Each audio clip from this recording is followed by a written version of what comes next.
Hello everyone, আমি doctor Susmita. সবাইকে welcome করছি আমাদের মেডিকেল অ্যাডমিশন রিয়েলিটি চেক ক্লাসে। যেমনটা আমরা জানি যে গত 4 দিন ধরে 4টা ক্লাসের মাধ্যমে আমরা জেনে নিচ্ছি যে মেডিকেল অ্যাডমিশনের জন্য যে কোনো চ্যাপ্টার, যে কোনো সাবজেক্ট কিভাবে পড়তে হয়। সো গত 3 দিনে কিন্তু আমাদের প্রাণী বিজ্ঞান অর্থাৎ জুলজি ক্লাস হয়েছে, আমাদের বোটানি ক্লাস হয়েছে, কেমিস্ট্রি ক্লাস হয়েছে এবং আজকে লাস্ট ক্লাস, আজকে ফিজিক্স ক্লাস। ওকে, তো আজকে আমরা ফিজিক্সের একটা চ্যাপ্টার মোটামুটি কমপ্লিট করে দেখব যে মেডিকেল অ্যাডমিশনের জন্য ফিজিক্সে 20-এ 20 কিভাবে পাইতে হয়। সো আমাকে একটু জানাই দাও কষ্ট করে ঠিকমতো দেখতে পাচ্ছ কিনা, শুনতে পাচ্ছ কিনা, এবং অবশ্যই লাইভটা বন্ধুদের মাঝে শেয়ার করে দাও। একসাথে কোনো ভালো কিছু শেখার আনন্দ কিন্তু অনেক বেশি, রাইট? ওকে, সো আমরা কিন্তু অনেক আহ, মজায় মজায় গত 3টা ক্লাস শেষ করেছি, রাইট? আজকে ক্লাসটাও আমরা চেষ্টা করব যে মেডিকেল অ্যাডমিশনের জন্য ফিজিক্সের যে ওভারঅল টেকনিক গুলা তোমাকে জানতেই হবে, যেগুলো তোমাকে মেডিকেল অ্যাডমিশনের জন্য হেল্প করবে, সেইটা আমি তোমাকে একদম এক ক্লাসে যতটুকু সম্ভব আমি কিন্তু বলে দিব। তো অবশ্যই লাইভটা কিন্তু শেষ পর্যন্ত দেখতে হবে এবং কমেন্ট করতে হবে, ওকে? কারণ তুমি যদি ক্লাসে ইন্টারাক্ট না করো তাহলে কিন্তু আমি বুঝবো না যে তুমি আমার কথা বুঝতেছো কিনা। ওকে, আমরা ক্লিয়ার? আমরা কি শুরু করতে পারি ক্লাসটা? ওকে, ঠিক আছে। তাহলে তোমরা অলরেডি জানো যে আজকে আমাদের লাস্ট ক্লাস হচ্ছে ফিজিক্স রিয়েলিটি চেক ক্লাসেস।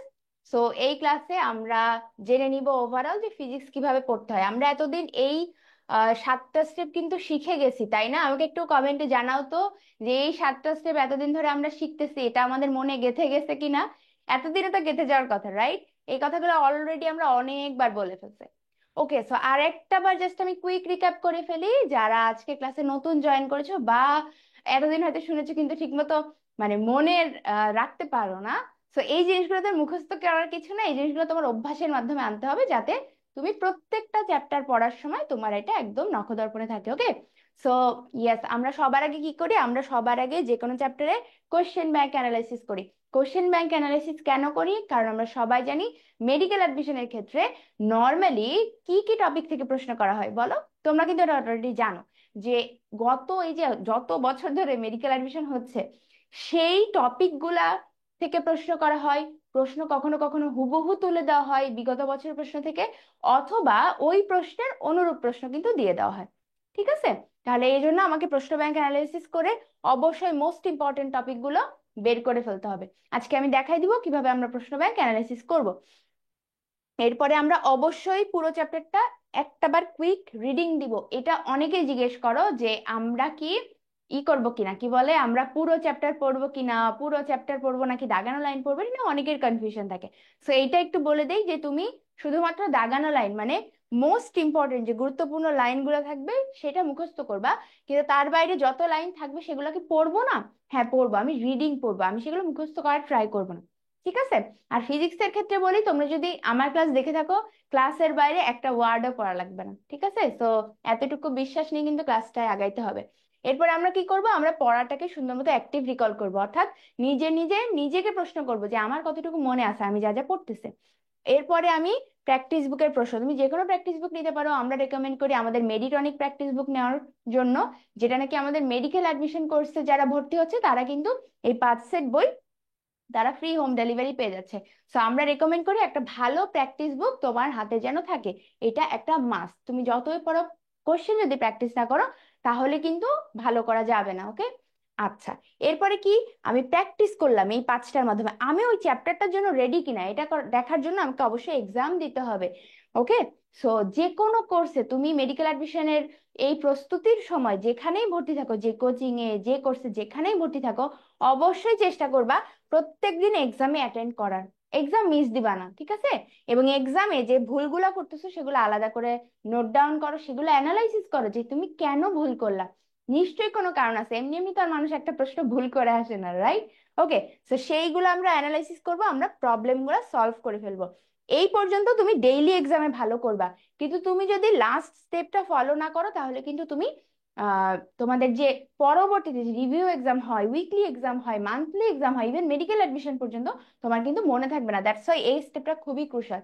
আমরা রেকমেন্ড করি 7 দিন অন্তর, 15 দিন অন্তর, 30 দিন অন্তর তুমি পিছনের পড়া সব রিভিউ করে ফেলবা। আশা করি এইটা নিয়ে আর কারো কোনো কনফিউশন নাই। তোমরা এই 4 দিনের 4টা লাইভ ক্লাসে কিছু শিখো আর না শিখো, এই জিনিসটা অ্যাটলিস্ট শিখছো বলে আমার ধারণা, কারণ 4বার অলরেডি আমরা বলে ফেলছি। অলরাইট, তাহলে আজকে আমরা আমাদের পড়ায় চলে যাই। আজকে আমরা পর্যাবৃত্ত গতি এই চ্যাপ্টারটা দেখব। ঠিক আছে, আজকে আমরা ফিজিক্স ফার্স্ট পেপারে পর্যাবৃত্ত গতি এই চ্যাপ্টারটা দেখব। আমরা অলরেডি এই বইটা পেয়ে গেছি, আমি কিন্তু এই দাগানো বই, এই অধ্যায়ের যে দাগানো বই আছে তোমরা খেয়াল করলে দেখবা এই যে হলুদ কালি দিয়ে দাগানো আছে। হ্যাঁ, তারপর কিছু দূর গেলে দেখবা লাল কালি দিয়ে দাগানো আছে। তো এই হলুদ কালিটা কি এটা একটু বলে দিতে হবে, এটা হলো ইসাকের বই। ঠিক আছে, ফিজিক্সের জন্য আমাদের বাইবেল বলতে পারো, মেডিকেল অ্যাডমিশনের বাইবেল হলো ইসাক স্যারের বই। তুমি যে বই পড়ো না কেন এতদিন, তোমাকে ইসাক স্যারের বই পড়তেই হবে। ঠিক আছে। আর এই যে হলুদ কালি দিয়ে যেগুলো হাইলাইট করা আছে, এগুলো হলো তোমাদের মেডিকেল ভর্তি পরীক্ষায় আসতে পারে। আর লাল কালি দিয়ে যেগুলো হাইলাইট করা সেগুলো কি অলরেডি মেডিকেল ভর্তি পরীক্ষায় চলে আসছে। ঠিক আছে, তাহলে বইয়ের মধ্যে তুমি প্রশ্ন ব্যাংক গুলো পেয়ে যাচ্ছ আমাদের দাগানো বইয়ের মধ্যে।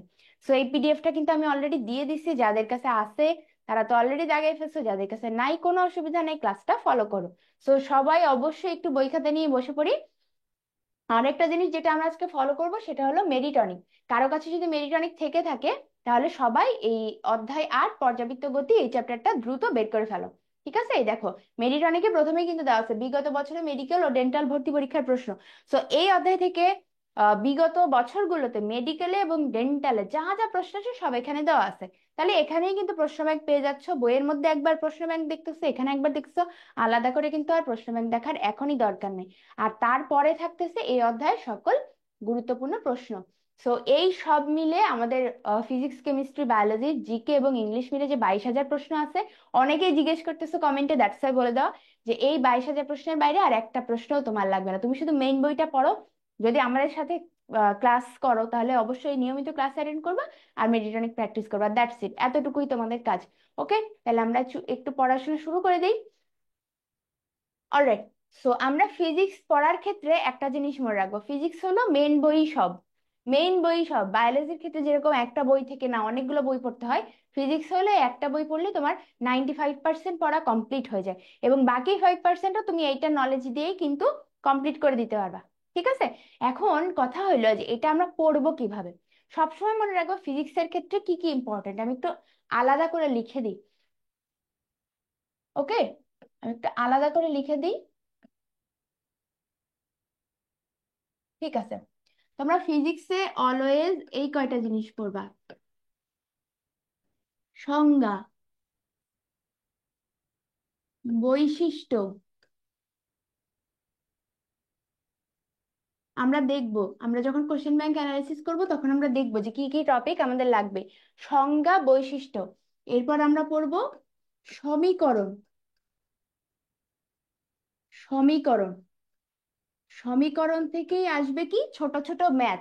ঠিক আছে, যেমন আজকে আমরা দোলনকাল পড়বো, কার্যকরী দৈর্ঘ্য পড়বো, এগুলার যে সম্পর্ক আছে সমীকরণ আছে সেখান থেকে ছোট ছোট ম্যাথ চলে আসে, যে এটা দ্বিগুণ করলে এটা কয় গুণ হবে, এটা 4 গুণ করলে এটা কয় গুণ হবে, এরকম প্রশ্ন আসে। আর হলো ছোট ছোট ম্যাথ, এটা তো আমি বললাম। ম্যাথের ক্ষেত্রে একটা জিনিস বলে রাখি, যে সকল ম্যাথ তুমি শর্টকাট দিয়ে করতে পারবা শুধুমাত্র সেই ম্যাথ গুলাই দরকার। যেই ম্যাথ তুমি ধরো ইঞ্জিনিয়ারিং এ কোনো একটা ভর্তি পরীক্ষায় তুমি দেখছো অনেক বড় ম্যাথ, তুমি হয়তো কম সময়ে করতে পারবে না, সেটা কিন্তু একটু কমেন্ট গুলো দেখবো আমি, সেটা কিন্তু আমরা করব না। ঠিক আছে, সেগুলো আমরা অ্যাভয়েড করব। আমরা শুধুমাত্র ছোট ছোট ম্যাথ যেগুলো আছে সেগুলো করব। কেমন? ওকে, আরেকটা জিনিস যেটা লাগবেই কি বলতো, সেটা হলো অনুশীলনী এমসিকিউ। এইটা বাদ দিছো তো তোমার ফিজিক্সে 20-এর মধ্যে 15 নাম্বারই বাদ যাবে। ঠিক আছে, ফিজিক্সে 20-এর মধ্যে 15 নাম্বারই কিন্তু বাদ চলে যাবে। বুঝতে পারছি সবাই? অলরাইট, ওকে, তাহলে আমরা একটু কন্টিনিউ করি কাজটা, কোনো প্রবলেম হলে আমাকে জানাই। ঠিক আছে, তাহলে ফিজিক্স তুমি ফার্স্ট পেপার পড়ো, সেকেন্ড পেপার পড়ো, যাই পড়ো না কেন তোমার এটা লাগবেই। তোমাকে সংজ্ঞা পড়তে হবে, তোমাকে সমীকরণ পড়তে হবে, বৈশিষ্ট্য পড়তে হবে। সমীকরণ মানেই কিন্তু সেই সম্পর্কমূলক যে প্রশ্নগুলো আছে সেগুলো পড়তে হবে, ছোট ছোট ম্যাথ করতে হবে, অনুশীলনীর এমসিকিউ লাগবে। সাথে আরেকটা জিনিস সব সাবজেক্টের জন্য কমন, বলো তো যারা এর আগের ক্লাসগুলো করছো তারা জানো, বলো তো কি কি ছিল সেটা। সেটা হলো যে কোনো বোল্ড ওয়ার্ড, আমরা বোল্ড ওয়ার্ড বোল্ড লাইন যাই দেখবো সেইটাই আমাদেরকে পড়তে হবে। কেমন? এই বোল্ড ওয়ার্ড বোল্ড লাইন কিন্তু আমরা একদমই বাদ দিতে পারবো না।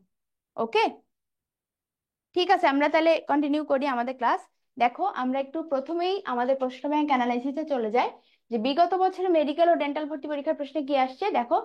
ডেন্টাল ভর্তি পরীক্ষায় গত বছর একটা ম্যাথ চলে আসছে, যে ম্যাথগুলো আমরা আজকে দেখবো, ছোট ছোট ম্যাথ, এগুলো আমরা আজকে দেখবো। এরপরে দেখো সরল ছন্দিত বল বা গতি, এটার বৈশিষ্ট্য দিয়ে একটা প্রশ্ন চলে আসছে। দেখো এটার বৈশিষ্ট্য দিয়ে একটা প্রশ্ন চলে আসছে। সেকেন্ড প্রশ্ন দেখো, সেটাও সরলছন্দিত বা স্পন্দনের বৈশিষ্ট্য চলে আসে। তাহলে বুঝতে পারতেছো যে মেডিকেল ভর্তি পরীক্ষায় কিন্তু টপিক প্রচুর রিপিট হয়। ওকে, আচ্ছা এরপর চলে আসি সরলছন্দিত গতি সম্পর্কিত কয়েকটি রাশি। আমরা আজকে অনেকগুলো জিনিসের সংজ্ঞা পড়বো, আমরা সমীকরণ পড়বো, একক পড়বো, এইগুলা কিন্তু লাগে। সো এইখানে তোমাদেরকে আমি আরেকটা জিনিস একটু অ্যাড করে দিই, যারা এখানে লিখে নিছো আরো একটা জিনিস রাখো, সেটা হলো সবকিছুর একক মাত্রা লাগবে। একক আর মাত্রা লাগবে, মনে থাকবে, একক এবং মাত্রা অবশ্যই লাগবে। ওকে, তাহলে এই কয়েকটা জিনিস আমাদের লাগবেই। এখন দেখো কি কি আছে এখানে বলতেছে, দেখো সম্পর্ক সূচক সমীকরণ কোনটা, যেটা বললাম সমীকরণ আসছে একটা। তারপর দেখো আরেকটা ম্যাথ আসে, ছোট একটা ম্যাথ, এটাও আমরা দেখবো। এখানে আরেকটা সমীকরণ আসছে, খেয়াল করছো? তাহলে আমরা যা যা বলতেছি সেগুলা কিন্তু চলে আসতেছে। সরল দোলন গতি, এখানেও একটা মানে মেইন সংজ্ঞা দেওয়ার আগে একটা প্যারা আছে, তার মধ্যে একটাই সংখ্যা আছে, সেখান থেকে এই প্রশ্নটা আসছে। ওকে, আচ্ছা। তারপরে দেখো পৃথিবীর কেন্দ্রে সরল দোলকের দোলনকাল কি, এটা হলো অনুশীলনীর এমসিকিউ, ইশাক স্যারের অনুশীলনী এমসিকিউ। ওকে, তারপরে আরো প্রশ্ন দেখে ফেলি আমরা। দেখো একটা সরল দোলকের সময়কাল দ্বিগুণ করছি আমি, দৈর্ঘ্য কত হবে, যেটা বললাম যে এই সম্পর্কগুলা দেয়, যে তোমার আমি দোলনকাল বলে দিছি, কার্যকরী দৈর্ঘ্য কত হবে, বা কার্যকরী দৈর্ঘ্য দেওয়া আছে, দোলনকাল কত হবে। এই জিনিসগুলো তোমরা হয়তো এতদিন একাডেমিকে অনেক কঠিন করে পড়ছো। আজকে আমরা একদমই কঠিন করে পড়বো না, আমরা জাস্ট শর্টকাট দিয়ে ম্যাথগুলা শিখবো। আজকে আমরা কোনো সমীকরণে বেসিক আমরা যাব না, ঠিক আছে, কারণ বেসিক পড়া হলো আমাদের একাডেমিকের পড়া। আমরা এখানে জাস্ট দেখবো যে মেডিকেল ভর্তি পরীক্ষা এক একটা কোশ্চেন আমাকে আনসার করার জন্য যে 30 থেকে 40 সেকেন্ড আমরা পাই, সেই সময় অত অল্প সময় একটা ম্যাথ কিভাবে করবো, তাও আবার ক্যালকুলেটর ছাড়া। তোমরা জানো তো ক্যালকুলেটর যে অ্যালাউড না। হ্যাঁ, মেডিকেল ভর্তি পরীক্ষায় কোনো ঘড়িও কিন্তু নিয়ে যাওয়া যাবে না। তাহলে এই যে ডিভাইস ছাড়া আমরা কিভাবে ম্যাথ গুলা ক্যালকুলেট করবো কম সময়, সেটাই কিন্তু আজকে আমাদের দেখার বিষয়। সেকেন্ড কোশ্চেন দেখো, তাহলে কি হলো, সময়কাল দ্বিগুণ হলে দৈর্ঘ্য কত হবে। ওকে, পিণ্ডের ব্যাস কমাইছি, তাহলে কোন ঘটনা ঘটবে, মানে হলো সম্পর্ক, একটার উপর আরেকটা যে ডিপেন্ডেন্সি, একটা ইনক্রিজ করলে আরেকটা ডিক্রিজ করবে কিনা, আরেকটা ডিক্রিজ করলে ইনক্রিজ করতেছে কিনা, কিভাবে সেটা কি সমানুপাতিক ভাবে, ব্যস্তানুপাতিক ভাবে, নাকি বর্গের সমানুপাতিক, নাকি বর্গমূলের ব্যস্তানুপাতিক, সেভাবেই আমরা দেখবো। ওকে, আচ্ছা এরপরে একটু দেখি যে সুতার দৈর্ঘ্য দেওয়া আছে, দোলনকালের কি হবে। এগেইন সম্পর্ক থেকে প্রশ্ন আসে, সমীকরণ সম্পর্ক, আবারও দেখো সমীকরণ থেকে প্রশ্ন আসে। তার মানে এই বেসিক জিনিসগুলো তুমি কোনোভাবেই বাদ দিতে পারবা না। সরল দোলন গতির ব্যবহার, এই টপিকটা আজকে আমরা বিশেষ গুরুত্ব দিয়ে পড়বো, এটা কিন্তু লাগবেই। সেকেন্ড দোলক, ওরে বাবা, এখানে তোমাদের বইয়ের সর্বসাকুল্যে মনে হয় 5টা লাইন দেওয়া আছে সেকেন্ড দোলক, এবং 5টা থেকেই প্রশ্ন আসে। ঠিক আছে, এটা আমাদের পড়তে হবে। ওকে, আবারও দেখো এখানে একটা সমীকরণ দেওয়া আছে। তার মানে আমরা বুঝলাম যে আমাদের কিন্তু কোনোভাবেই এই টপিকগুলা বাদ দেওয়া যাবে না। কেমন, এইটাও একটা ইশাক স্যারের অনুশীলন এমসিকিউ। আমরা কি ক্লিয়ার যে আমাদের যে ইশাক স্যারের বইই পড়তে হবে, এটা নিয়ে কি আমাদের কোনো কনফিউশন আছে? যে ইশাক স্যারের বই না পড়লে আমরা যে পারবো না, এটা কি আমরা বুঝতে পারছি? আমাকে একটু জানাও। অনেকেই জিজ্ঞেস করো, হ্যাঁ, যে আপু আমি তো তপন স্যারের বই পড়ছি বা সেলু স্যারের বই পড়ছি, এখন আমার অন্য কোনো বই আমার হয়তো আমি পড়তে পারবো না বা পড়তে চাচ্ছি না, এখন আমি কি করব? দেখো আমার কথা একদম সিম্পল। মেডিকেল অ্যাডমিশনে তুমি যদি ভালো করতে চাও ফিজিক্স অংশে, তাহলে তোমার ইশাক স্যারের বই পড়তেই হবে। গত 7 বছর ধরে পড়াচ্ছি, নিজেও পরীক্ষা দিছি যখন, তখন থেকেই খেয়াল করতেছি। আমিও কিন্তু এইচএসসি টাইমে ইশাক স্যারের বই পড়ি নাই। এই জন্যে আমার জন্য এটা অনেক বড় একটা লার্নিং, অনেক বড় একটা লেসন, তোমাদের জন্যও তাই। কেমন তাহলে, মানে আমরা আগে যে বই পড়ি না কেন, আমাদের কিন্তু মেডিকেল অ্যাডমিশনের জন্য তোমার ইশাক স্যারের বই লাগবেই। ওকে, ঠিক আছে। বাহ, আমাদের সাথে তো অনেকে জয়েন করে ফেলেছো। ঠিক আছে, তোমরা একদম লাস্ট পর্যন্ত থাকবা কিন্তু, না হলে ক্লাসে অনেক কিছু মিস করে ফেলবা। হ্যাঁ, তাহলে আমরা ইশাক স্যারের বই পড়তেই হবে, এবং ইশাক স্যারের বই থেকে আমাদের এই জিনিসগুলো লাগবে। তাহলে আমরা টপিক বুঝে ফেলছি আমাদের কি কি লাগবে। এখন আমরা চলে একটু মেন বইয়ে চলে যাই। খেয়াল করে দেখবা গত 4 দিনে আমরা যে কয়েকটা ক্লাস নিছি, আমরা কিন্তু প্রত্যেকটা ক্লাসই মেইন বই ধরে নিছি, রাইট? মেইন বই দাগাই, মেইন বই পড়াই, মেইন বই থেকে কোনো একটা ছন্দ বানাই দিই, একটা সমীকরণ বানাই দিই। এইটা করার কারণ হলো মেডিকেল ভর্তি পরীক্ষায় তুমি আর যাই পড়ো না কেন, মেইন বই না পড়লে চান্স হবে না। কিছু সূত্র আছে, বুঝতে পারছো, যে দ্বারা প্রমাণ করে বের করা হয় না, বিজ্ঞানীরা প্রমাণ করে বের করে দিচ্ছে আমাদেরকে অনেক সূত্র। হ্যাঁ, সেরকম কিছু সমীকরণ, কিছু সূত্র আছে, সেটার মধ্যে একটা হলো মেডিকেল ভর্তি পরীক্ষায় তুমি যদি মেইন বই না পড়ো তাহলে কিন্তু কোনো লাভ নাই। ওকে, সো মেইন বইগুলো আমরা জানি তো সবাই? আমাকে একটু কমেন্টে জানাও তো যে আমরা মেইন বই পড়ি কিনা। হ্যাঁ, মেইন বইগুলো জানি আমরা, কি কি বই লাগবে আমাকে বলো তো। বায়োলজি যে জুলজি অংশ, সেখানে আমরা মেইন বই কি পড়ি আমাকে একটু জানাও তো।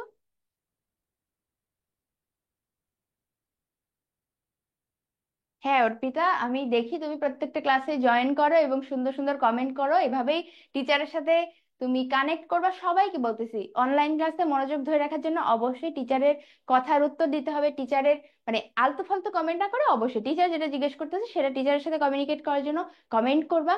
যদি জুমে ক্লাস করো তাহলে আনমিউট করে কথা বলতে পারো। এগুলো যদি করো তাহলে কিন্তু অনলাইন ক্লাসে মনোযোগ ধরে রাখা যায়। আর একটা জিনিস হলো নোট করা। আজকের ক্লাসে যারা নোট করবা না তারা কিন্তু ধরা খাবা, আগেই বলে দিচ্ছি।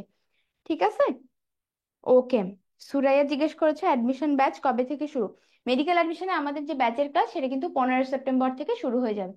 ওকে, আচ্ছা যাই হোক, যেটা বলতেছিলাম যে বায়োলজি আমরা জুলজি অংশ পড়বো আজমল স্যারের বই, বোটানি অংশ পড়বো হাসান স্যারের বই, ফিজিক্স অংশে 2 পেপারের জন্যই পড়বো ইশাক স্যারের বই, কেমিস্ট্রি অংশে 2 পেপারের জন্যই পড়বো হাজারি স্যারের বই।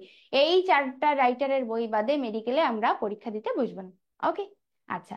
কিছু নতুন এডিশনের ব্যাপার চলে আসতেছে, যে আমরা নতুন এডিশনের বইটই কিনবো কিনা, এগুলা নিয়ে আমরা আপডেট করবো। সো তোমরা যদি আপডেট পাইতে চাও তোমরা আমাদের যে কোনো একটা গ্রুপে জয়েন করে ফেলতে পারো দ্রুত দ্রুত। সেটা হলো ইউনিভার্সিটি অ্যাডমিশন হেল্পলাইন, এই গ্রুপে জয়েন করতে পারো, অথবা মেডিকেল প্লাস বা অ্যাডমিশন এই গ্রুপেও কিন্তু জয়েন করে ফেলতে পারো। আমরা মেডিকেল ভর্তি পরীক্ষার সব আপডেট কিন্তু এই গ্রুপগুলোতে দিয়ে থাকি। ওকে, আচ্ছা হয়েছে, এখন অনেক কথাবার্তা হয়েছে, এখন আমরা পড়া শুরু করে দিই, কারণ পরে আবার শেষ করতে পারি না তখন আমার বকা দিবা তোমরা সবাই যে আপু পুরো চ্যাপ্টার তো শেষ করাইলেন না।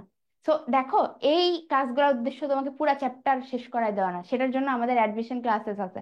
এটার উদ্দেশ্য হলো তুমি ফিজিক্স কিভাবে পড়বা, কেমিস্ট্রি কিভাবে পড়বা, ওভারঅল এইটা বোঝান। আমরা রেডি? চলো পড়ি, আর কথা না বলি। তো পর্যাবৃত্ত গতি নিয়ে আজকে আমরা পড়াশোনা করব। পর্যাবৃত্ত গতি কি এই জিনিসটা আমাদের আগে জানা দরকার। আমরা যখনই কোনো চ্যাপ্টার পড়বো আমরা আগেই মুখস্থ করতে চলে যাব না, আগে আমরা দেখবো, জানবো, বুঝবো ওই চ্যাপ্টারে কি আছে। ওকে, তো কোশ্চেন ব্যাংক তো আমার অ্যানালিসিস করা হয়ে গেছে, আমি যখন বাসায় দ্রুত একবার রিডিং দিব পর্যাবৃত্ত গতি কি এই কথাটা আমার মাথায় আসা উচিত না? দেখো ফিজিক্সে কিন্তু আমরা অনেক ধরনের গতি পড়ি, আমরা প্রাসের গতি পড়ি, আমরা ধরো সরল রৈখিক গতি পড়ি, আমরা বৃত্তাকার গতি পড়ি, অনেক ধরনের গতি পড়ি। সেরকমই এক ধরনের গতি হলো আমাদের এই পর্যাবৃত্ত গতি। সো পর্যাবৃত্ত কথাটার মানে কি, এটা বুঝতে পারলে এই চ্যাপ্টারে অনেক কিছু তোমার জন্য সহজ হয়ে যাবে। পর্যাবৃত্ত গতি কথাটার মানে হলো একটা নির্দিষ্ট আহ জায়গায়, ধরো একটা নির্দিষ্ট সময় পর পর একটা নির্দিষ্ট এলাকা মেনটেন করে অতিক্রম করা। মানে ধরো আমি তোমাকে একটা সহজ বলি, ধরো এইখানে একটা এ বিন্দু আছে, ঠিক আছে? এখন একটা কণা বা যা কিছু ধরো এই এই দিকে যাক, এই দিকে যাক, এই দিকে যাক, এই দিকে যাই করুক, ও ঘুরে ফিরে আবার এই এ বিন্দুতে আসে, ঠিক আছে? যেদিকেই যাক ঘুরে ফিরে আবার এই বিন্দুতে আসে। তো এই যে যেদিকেই যাক না কেন ঘুরে ফিরে একই জায়গায় ফিরে আসে, এটি হলো পর্যাবৃত্তি। পুনরাবৃত্তি কথাটার আমরা মানে বুঝি না, যে একই জিনিস রিপিটেশন করা, কাইন্ড অফ দ্যাট আর কি। ঠিক আছে, তাহলে পর্যাবৃত্ত গতি কথাটার মানে আমরা জেনে ফেলি। দেখো ফিজিক্সের সংজ্ঞা অনেক ইম্পর্টেন্ট, যে কোনো কিছু তোমার কাছে হয়তো পড়ার সময় অনেক সহজ মনে হবে, কিন্তু ফিজিক্সে কিন্তু সংজ্ঞা চলে আসে। সো অবভিয়াসলি আমাদের কি কি করতে হবে, আমাকে সংজ্ঞা পড়তে হবে। সংজ্ঞা কিভাবে পড়তে হয় জানো? ফিজিক্সে মেডিকেল অ্যাডমিশনে সংজ্ঞা পড়বা সবসময় কিওয়ার্ড দিয়ে। কিওয়ার্ড মানে তোমার সামনে একটা বিশাল বড় লাইন দেওয়া থাকবে, তুমি একটা কিওয়ার্ড চুজ করবা যেটা দেখলে তুমি সংজ্ঞাটা বুঝতে পারবা। কারণ হয় কি, একাডেমিকে তো আমরা সংজ্ঞা মুখস্থ করি, আর অ্যাডমিশনে কি হয়, এই লাইনটা পুরো তুলে দিবে, তুই বলবে কি তাকে কি বলে। তো তোমার তো আর কষ্ট করে সংজ্ঞাটা আমি মুখস্থ করতে হচ্ছে না, তুমি জাস্ট কিওয়ার্ডটা মনে রাখলেই হচ্ছে। কেমন? আচ্ছা, তো আমরা একটু দেখি, যদি কোনো একটা বস্তু নির্দিষ্ট সময় পর পর একই স্থানে ফিরে আসে, দেখো যে কথাটা বললাম, নির্দিষ্ট সময় পর পর এক স্থানে ফিরে আসতে হবে। তাহলেই আমরা কি বলতেছি, তাহলেই আমরা বলতেছি সেটা হলো পর্যাবৃত্তি। তার মানে এখানে উদাহরণ হিসেবে তোমাকে বলতেছে যে পৃথিবী সূর্যের চারদিকে ঘোরে, নাকি সূর্য পৃথিবীর চারদিকে ঘোরে? হ্যাঁ, বলো তো। যাই হোক, পৃথিবী সূর্যের চারদিকে ঘুরে, রাইট। এর আগে যত অন্য উল্টাপাল্টা থিওরি আছে সেগুলা কিন্তু সব মিথ্যা কথা, সেগুলো আমরা বইয়েই পড়ছি, প্রথম অধ্যায় ভৌত জগত ও পরিমাপ। সো পৃথিবী সূর্যের চারিদিকে 365 দিন পর পর একই জায়গায় আসে ঘুরে। এটাই বলছে যে এই যে 365 দিন পর পর একবার ঘুরে আসতেছে, এটাই এক ধরনের পর্যাবৃত্তি। ঠিক আছে। সো এই পর্যাবৃত্তি আবার দুই রকম আছে, একটা হলো স্থানিক আর একটা হলো কালিক। তো স্থানিক আর কালিকের মধ্যে সংজ্ঞাটাকে আমরা একটা বার দেখে ফেলি, এখান থেকে এক্সাম্পল আসবে। ঠিক আছে, সংজ্ঞা লাগবে আর এক্সাম্পল আসবে। ওকে, সো সংজ্ঞাটা কি? সংজ্ঞা হলো, দেখো স্থানিক পর্যাবৃত্তির হলো তোমার সেটা স্থানের সাপেক্ষে নির্দিষ্ট বিন্দুতে ফিরে আসতেছে, এটাই হলো তোমার স্থানিক পর্যাবৃত্তি, তাহলে স্থানের সাপেক্ষে। তাহলে এখানে উদাহরণ কি দিছে দেখো, সরল দোলকের গতি, ঘড়ির কাঁটার গতি, অর্থাৎ ঘড়ির কাঁটা কিন্তু তোমার এই যে নির্দিষ্ট দূরত্ব পর পর যে সেট করা থাকে নির্দিষ্ট সময় অন্তর, সেখানে ফিরে আসে। তারপরে আমরা যে বিভিন্ন ধরনের ড্রেস পরি, স্ট্রাইপ থাকে না, এরকম ডোরা কাটা থাকে না, এরকম থাকে বা এরকম থাকে, তো সেগুলো কিন্তু নির্দিষ্ট দূরত্ব মেনটেন করে দেওয়া হয়। দ্যাটস ওয়াই তোমার এগুলাকে বলা হচ্ছে স্থানিক পর্যাবৃত্তি। কেমন? সো আমরা সবসময় বোল্ড সংজ্ঞা পড়বো। দেখো আমি দাগাই দিছি, কোনো বস্তুর গতি যদি এমন ভাবে পুনরাবৃত্তি হয়, অর্থাৎ পর্যাবৃত্তি তো হচ্ছেই, যে নির্দিষ্ট সময় পর পর নির্দিষ্ট বিন্দুকে একই দিক থেকে অতিক্রম করে। কয়টা কথা? নির্দিষ্ট সময় পর পর নির্দিষ্ট বিন্দুকে একই দিক থেকে অতিক্রম করে, তিনটা কথা। তো এই তিনটা কথা পাইলে আমি সেটাকে কিসের সংজ্ঞা বলবো আমাকে একটু কমেন্টে জানাও। আমরা যদি এই তিনটা কথা পেয়ে যাই, তাহলে আমরা কি পাবো বলো? এটা কিসের সংজ্ঞা বলবো আমরা? এটা হলো স্থানিক পর্যাবৃত্তির উদাহরণ। ঠিক আছে, এরপর জেনে নিই আমরা কালিক পর্যাবৃত্তি কি। সেম কথাই, খালি একটু ভাই ওই সময় মেনটেন করে দিবে বা সংখ্যা বলে দিবে। ঠিক আছে, এতক্ষণে আমরা বলতেছিলাম ঘড়ির কাঁটার গতি, সেটা সিম্পলি তোমার স্থানিক পর্যাবৃত্তি। যদি বলে যে ঘড়ির মিনিটের কাঁটার গতি বা ঘড়ির সেকেন্ডের কাঁটার গতি, ঘড়ির ঘন্টার কাঁটার গতি, এই যে 12 ঘন্টা পর পর, হ্যাঁ 60 মিনিট পর পর, 60 সেকেন্ড পর পর একই জায়গায় আসে যে সংখ্যা যদি থাকে, তখনই হয়ে যাবে এটা কি বলেন, কালিক পর্যাবৃত্তি।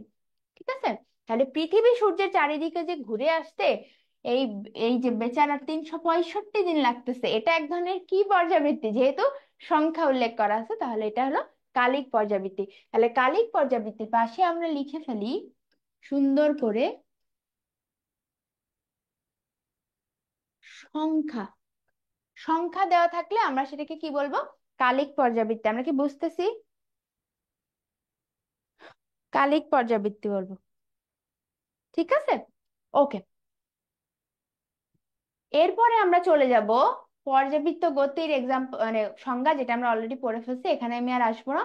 তোমাদেরকে এখানে একটা জিনিস দেখাই, এক্সাম্পল অনেক বেশি ইম্পর্টেন্ট, রাইট? গত কয়েকদিন ধরেই বলতেছি এক্সাম্পল অনেক বেশি ইম্পর্টেন্ট। সো ফিজিক্সের ক্ষেত্রে এই জায়গাটা থেকে প্রশ্ন আসে অনেক। তোমরা বিভিন্ন যখন প্র্যাকটিস এক্সাম দিবা তখন দেখবা প্রশ্ন আসবে স্প্রিং এর গতি কি ধরনের পর্যাবৃত্ত গতি। ঠিক আছে, এক খণ্ড পাথরে সুতা বেঁধে যদি আমি ঘুরাইতে থাকি, তাহলে সেটা কি ধরনের গতি? তারপরে পৃথিবী সূর্যের চারদিকে ঘুরতেছে, এটা কি ধরনের গতি? এরকম প্রশ্ন আসবে। তো তোমরা এটা পড়ার সময় কি করবা, তোমরা নোট করবা। কিভাবে নোট করবা সেটা হলো, এক পাশে লিখবা এক্সাম্পল, আরেক পাশে লিখবা এই গতির নাম। সো আমরা এখানে কি পাচ্ছি দেখো, স্প্রিং। এই যে স্প্রিং থেকে কোনো ঝুলন্ত বস্তু যদি সামান্য টান দিয়ে ছেড়ে দিই, সেটা হয়ে যাবে কি, সরল রৈখিক পর্যাবৃত্ত গতি, লিনিয়ার পিরিয়ডিক মোশন। বুঝতেছি? সরল রৈখিক পর্যাবৃত্ত গতি পারবো আমরা। ওকে, এরপরে বলতেছে এক খণ্ড পাথরে যদি সুতা বেঁধে এভাবে এভাবে ঘুরাইতে থাকি, তাহলে সেটা কি হবে? সেটা হবে বৃত্তীয় পর্যাবৃত্ত গতি। বৃত্তীয় কথাটা মাথায় রাখতে হবে, কারণ অপশনে সরল রৈখিক থাকবে, বৃত্তীয় থাকবে, উপবৃত্তাকার থাকবে, এরকম অনেক কিছু থাকতে পারে। ঠিক আছে, তাহলে এটা বৃত্তীয় পর্যাবৃত্ত গতি। আরেকটা জিনিস হলো 1 বছর পর পর পৃথিবী এই যে একই গতির পুনরাবৃত্তি করে, এটা হলো, দেখো পৃথিবী সূর্যের চারদিকে উপবৃত্তাকার পথে ঘোরে, এটা আমরা জানি না, আমরা কিন্তু একাডেমিকের সময় পড়ে আসছি যে পৃথিবী সূর্যের চারিদিকে উপবৃত্তাকার পথে ঘোরে। এই জন্যই পৃথিবী যে সূর্যের চারদিকে ঘুরতেছে এটাকে বলা হয় এলিপ্টিক্যাল পিরিয়ডিক মোশন বা উপবৃত্তীয় পর্যায় গতি। তাহলে এই তিনটা লাইন থেকে তিনটা অবজেক্টিভ চলে আসবে, পারবো আমরা? তিনটা লাইন থেকে তিনটা অবজেক্টিভ চলে আসবে, কেমন? অলরাইট। এরপরে আমরা চলে আসি বিভিন্ন আরো কয়েকটা সংজ্ঞা আছে। এই যে বারবার আমরা বলতেছি যে একটা নির্দিষ্ট বিন্দুকে নির্দিষ্ট সময় পর পর অতিক্রম করে, এই নির্দিষ্ট সময় কেন এতবার বলতেছে এটারও নিশ্চয়ই একটা সিগনিফিকেন্স আছে। সো এই পুরো পর্যাবৃত্ত গতির ডিসকাশনে আমরা সময়টাকে বলতেছি পর্যায়কাল। একটা কাজ করতে যত সময় লাগে সেই সময়টাকে বলতেছে আমরা পর্যায়কাল, ঠিক আছে? যে নির্দিষ্ট বিন্দুতে আসতে যত সময় লাগে সেটাই পর্যায়কাল, বা তোমার একটা দোল দিতে যত সময় লাগে সেটাই পর্যায়কাল বা দোলনকাল, আমরা এইভাবে বলে থাকি। বুঝতে পারছি? তাহলে সময়কে আমরা এই অধ্যায়ের জন্য পর্যায়কাল বলবো, এই পর্যায়কালকে আমরা টি দ্বারা প্রকাশ করব। ঠিক আছে, টি দ্বারা প্রকাশ করব। এটা বৃত্তাকার হইতে পারে, উপবৃত্তাকার হইতে পারে, যে ধরনের গতিই হোক না কেন সেরকম হয়ে যেতে পারে। ওকে, আচ্ছা। এইবার একটু আসি, সেটা হলো পর্যাবৃত্ত গতির বৈশিষ্ট্য। এই যে যখনই এরকম বৈশিষ্ট্য দেওয়া থাকবে আমরা কিচ্ছু বাদ দিতে পারবো না, আমাদের লাগবেই।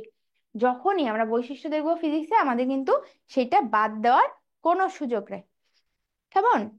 আচ্ছা, তোমরা অনেক ব্রিলিয়ান্ট, তোমাদেরকে যে প্রশ্ন করি তোমরা উত্তর দিতে পারো, এটাই হইলো মানে খুব ভালো আর কি। ঠিক আছে, এটাই করা উচিত সবসময়। আচ্ছা, এরপরে চলে আসি আমরা যে এই যে পর্যাবৃত্ত গতি পড়লাম, এর মধ্যেই আরেকটা বিশেষ ধরনের জিনিস আছে, সেটা হলো স্পন্দন গতি বা দোলন গতি। এই জিনিসটা আবার কি? ওকে, তো দোলন গতির ক্ষেত্রে একটা মানে একটা মজার জিনিস আছে। দেখো এখানেও একটা কিওয়ার্ড আছে, প্রথমে পুরো সংজ্ঞাটা পড়ি এরপরে কিওয়ার্ডটা বের করে ফেলবো। পর্যাবৃত্ত গতি সম্পন্ন কোনো কণা, তার মানে স্পন্দন গতির মধ্যে অলরেডি পর্যাবৃত্ত গতি কথাটা ঢুকে গেছে, খেয়াল করছো? পর্যাবৃত্ত গতিসম্পন্ন কোনো কণা যদি পর্যায়কালের অর্ধেক সময় একটা দিকে আর বাকি অর্ধেক সময় তার বিপরীত দিকে, কথাটার মানে কি? এই যে স্প্রিং এর ক্ষেত্রে ধরো এখানে একটা বস্তুকে আমি ঝুলায় ছেড়ে দিব, সামান্য টান দিয়ে ছেড়ে দিব, সেই ক্ষেত্রে কি হবে? সে একবার এই দিকে যাবে, রাইট? আরেকবার কি মানে তার গতিপথের অর্ধেক সময় এই দিকে গেল, আর অর্ধেক সময় সে এই দিকে গেল।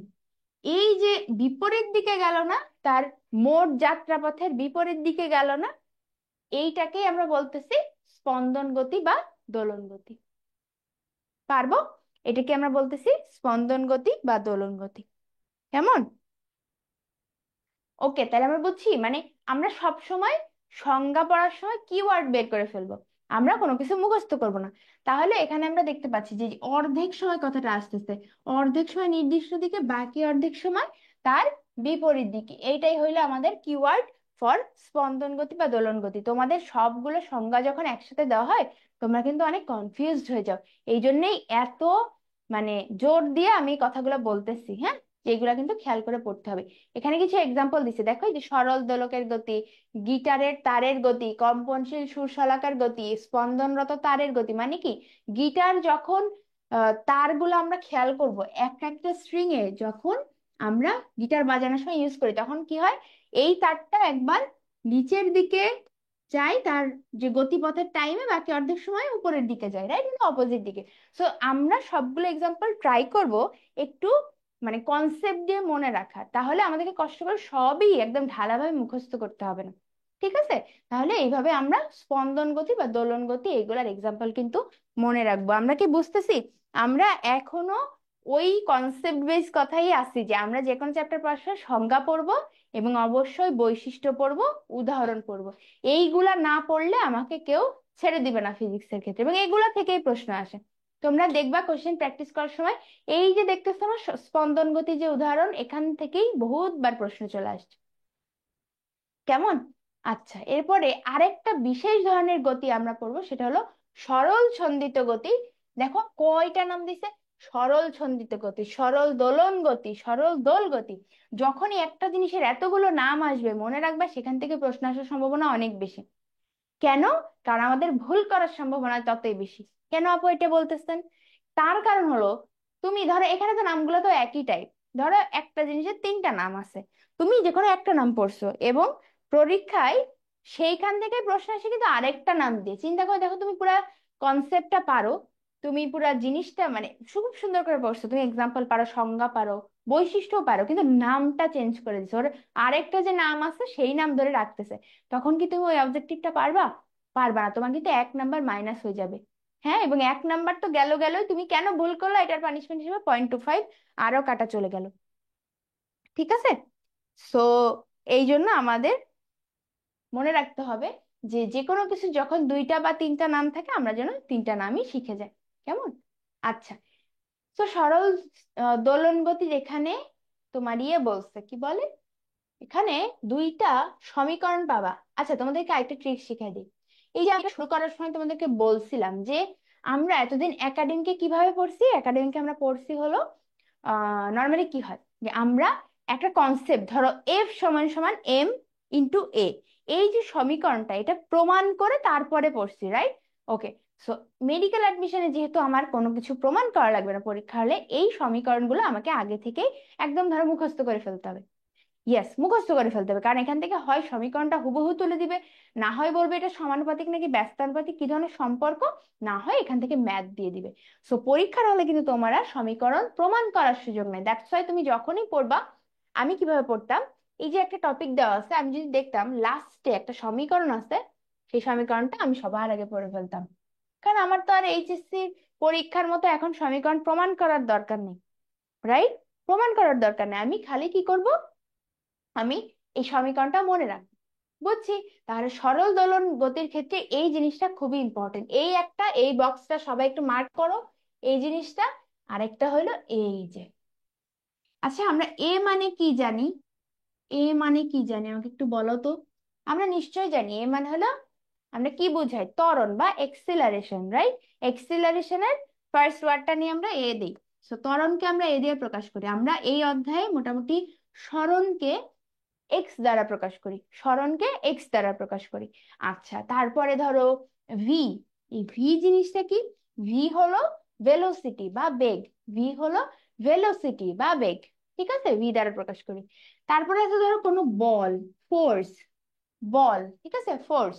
সো এটাকে আমরা এফ দ্বারা প্রকাশ করি। সো যখনই আমরা কোনো কিছুর, যে কোনটাকে কি দ্বারা প্রকাশ করা জানো, মেডিকেল ভর্তি পরীক্ষা এটাও আসে।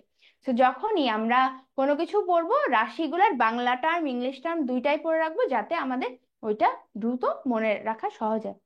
কেমন? ওকে, ঠিক আছে। তাহলে এ এক্স, এইভাবে আমরা কি বুঝলাম যে এ হলো ত্বরণ এক্সিলারেশন, এক্স হলো সরণ, হ্যাঁ সরণ। তো আমাদের এখান থেকে কি প্রশ্ন আসবে, আমাদের প্রশ্ন আসবে কিচ্ছু না, আমাদের প্রশ্ন আসবে সরণ এবং ত্বরণের সম্পর্ক কি। আমাকে একটু কষ্ট করে প্লিজ তোমরা একটু কমেন্টে জানাও তো, এ সমানুপাতিক মাইনাস এক্স, এই কথাটার মানে কি? এ এবং এক্স সরণ মানে এবং তোমার ত্বরণ, এই দুইটা জিনিস কি সমানুপাতিক নাকি ব্যস্তানুপাতিক? একটু কষ্ট করে জানাও তো আমাকে কমেন্টে। হ্যাঁ, এই দুইটা জিনিস সমানুপাতিক নাকি ব্যস্তানুপাতিক? মাইনাস সাইন দেখে অবশ্যই তোমাদের মনে একটু মানে উসখুস করতেছে যে আপু নর্মাল হইলে তো আমরা সমানুপাতিকই বলতাম, কিন্তু এখানে তো মাইনাস দাও। ইয়েস। সো আমরা এটা মনে রাখবো যে ত্বরণ অলওয়েজ সরণের সমানুপাতিক, সমানুপাতিক। কিন্তু মাইনাস চিহ্ন দেওয়ার মানে হলো বিপরীতমুখী, দিক বিপরীত। ঠিক আছে? তাহলে এই কথাটার মানে কি, এই যেটা মেডিকেল ভর্তি পরীক্ষায় প্রশ্ন কিন্তু এভাবে চলে আসবে তোমাদের, ত্বরণ সমানের সমানুপাতিক কিন্তু বিপরীতমুখী, এই কথাটা মেডিকেল ভর্তি পরীক্ষা অলরেডি চলে আসছে। ঠিক আছে, আমরা যখন অধ্যায় শেষে প্রশ্ন সলভ করতে যাব তখনই আমরা দেখব। ঠিক আছে? তাহলে ত্বরণ সরণের সমানুপাতিক এবং বিপরীতমুখী, বুঝলাম। আচ্ছা, এর পরের জিনিসটা দেখি তো। সেম দেখো, এই যে বল, যে কোনো একটা বল এখানে চলে আসছে, তো এই বলটার কথা মানে কি, এটা হলো সরল সন্ধিত বল, এটাকে আরেকটা নামে আমরা ডাকি প্রত্যয়নিক বল। তো এই বলটাও সরণের সমানুপাতিক কিন্তু বিপরীতমুখী, আমরা বুঝছি। এই জিনিসটা কিন্তু মেডিকেল ভর্তি পরীক্ষার প্রশ্ন, সরণের সমানুপাতিক কিন্তু বিপরীতমুখী। পারবো আমরা? পারবো। বাহ, তোমরা তো অনেকেই পারো জিনিসটা, ভেরি গুড। তোমরা যারা উত্তর করতেছো তোমরা অলরেডি মানে এই জিনিসটা কখনো ভুলবা না, মনে থাকবে। ওকে। সো এখান থেকেই একটা প্রশ্নই আসবে যে তোমার সম্পর্কটা কি, হ্যাঁ সমানুপাতিক এবং বিপরীতমুখী, এটা মনে রাখতে হবে। আচ্ছা, এরপরে চলে আসি, দেখো লাল কালি দিয়ে হাইলাইট করা, তার মানে এখান থেকে মেডিকেল ভর্তি পরীক্ষা অলরেডি প্রশ্ন চলে আসছে। ঠিক আছে, অলরেডি প্রশ্ন চলে আসছে। তো সরল সন্ধিত গতির ক্ষেত্রে বলের বৈশিষ্ট্য কি, আমরা যা এতক্ষণ পড়লাম তাই আবার এখানে লেখা। দেখো কি লেখা, এই যে তোমার ত্বরণ আর বলের মান সরণের সমানুপাতিক, এটা পড়ছি না, পড়ে ফেলছি। তারপরে এটা কি, বিপরীতমুখী, পড়ছি না, পড়ছি। আচ্ছা আপু, যদি সরণ এই ত্বরণের বিপরীতমুখী হয় তাহলে এটা যায় কই, মানে বিপরীত দিকে কই যায়? Great question. বিপরীতমুখী হলে সেটা সাম্যাবস্থার দিকে যায়। সব সময় মনে রাখবা, আমাদের এই পৃথিবীতে ধরো ফিজিক্স পড়ার সময় বিশেষ করে এটা তোমার মনে রাখতে হবে যে যে কোনো কণা, যে কোনো পদার্থ সে যাই করুক, আমরা এনট্রপি পড়ছি না ওই যে তোমার ইয়েতে, সেকেন্ড পেপারে, ফার্স্ট চ্যাপ্টারে, তাপগতিবিদ্যা চ্যাপ্টারে। সো এই পৃথিবীতে যত পার্টিকেল আছে আমাদের সবকিছু না সাম্যাবস্থার দিকে যাইতে চায় আলটিমেটলি। হ্যাঁ, সেটার ভর বৃদ্ধি করি আমি বা বল বৃদ্ধি করি, যাই করি না কেন সেটা আলটিমেটলি একটা সাম্যাবস্থার দিকে যাবেই, এটাই প্রকৃতির নিয়ম। তো সেই অনুযায়ী সেম আমাদের স্মরণও কি হবে, তোমার এগুলার বিপরীতমুখী হইলো কিন্তু সেটা সাম্যাবস্থার দিকে হবে। বুঝছি আমি, তাহলে সবসময় সাম্যাবস্থার দিকে যাবে। এই তিনটা কথা থেকেই মেডিকেল ভর্তি পরীক্ষায় দুইবার প্রশ্ন চলে আসছে, খুবই ইম্পর্টেন্ট। তোমরা অনেকে এখন ফাইজলামি করতেছো কমেন্টে, আমি জানি, কিন্তু তোমরা যদি মেডিকেলে পড়তে চাও তাহলে কিন্তু এই জিনিসগুলো তোমাদের সিরিয়াসলি জানতে হবে, ঠিক আছে? আর যদি মনে হয় যে না দরকার নেই, প্লিজ লিভ দ্য ক্লাস, কোনো সমস্যা নাই, কিন্তু অবশ্যই যদি পড়তে চাও, মেডিকেল অ্যাডমিশনের জন্য প্রিপারেশন নিতে চাও, এই জিনিসগুলো মনোযোগ দিয়ে শুনতে হবে এবং নোট করে ফেলতে হবে। ওকে, আচ্ছা আমরা আগে, তো ইয়েস, আমরা এখানে অবশ্যই এই কথাটাই মনে রাখবো যে ত্বরণ এবং যে বল আছে এটা সরণের সমানুপাতিক এবং বিপরীতমুখী কিন্তু সাম্যাবস্থান অভিমুখী, শেষ। আর আমরা যদি এরকম একটা লেখচিত্র আঁকি, এটা কি ইন্ডিকেট করে বলো তো? মেডিকেল ভর্তি পরীক্ষাতে লেখচিত্র আঁকতে দেয় না, কিন্তু জানো একটা মজার জিনিস আছে, লেখচিত্রটা কি ধরনের এইটা প্রশ্ন দিয়ে দেয়। ঠিক আছে, কি ধরনের এইটা কিন্তু প্রশ্ন দিয়ে দেয়। ওকে, তো তোমরা আমাকে দেখে বলো এটা কি।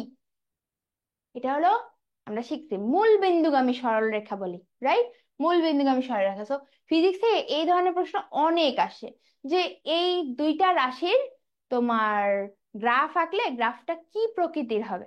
ঠিক আছে, আদর্শ গ্যাস চ্যাপ্টার পড়ানোর সময় তোমাদেরকে অনেকবার বলছি, তোমরা যারা ক্লাস করছো জান।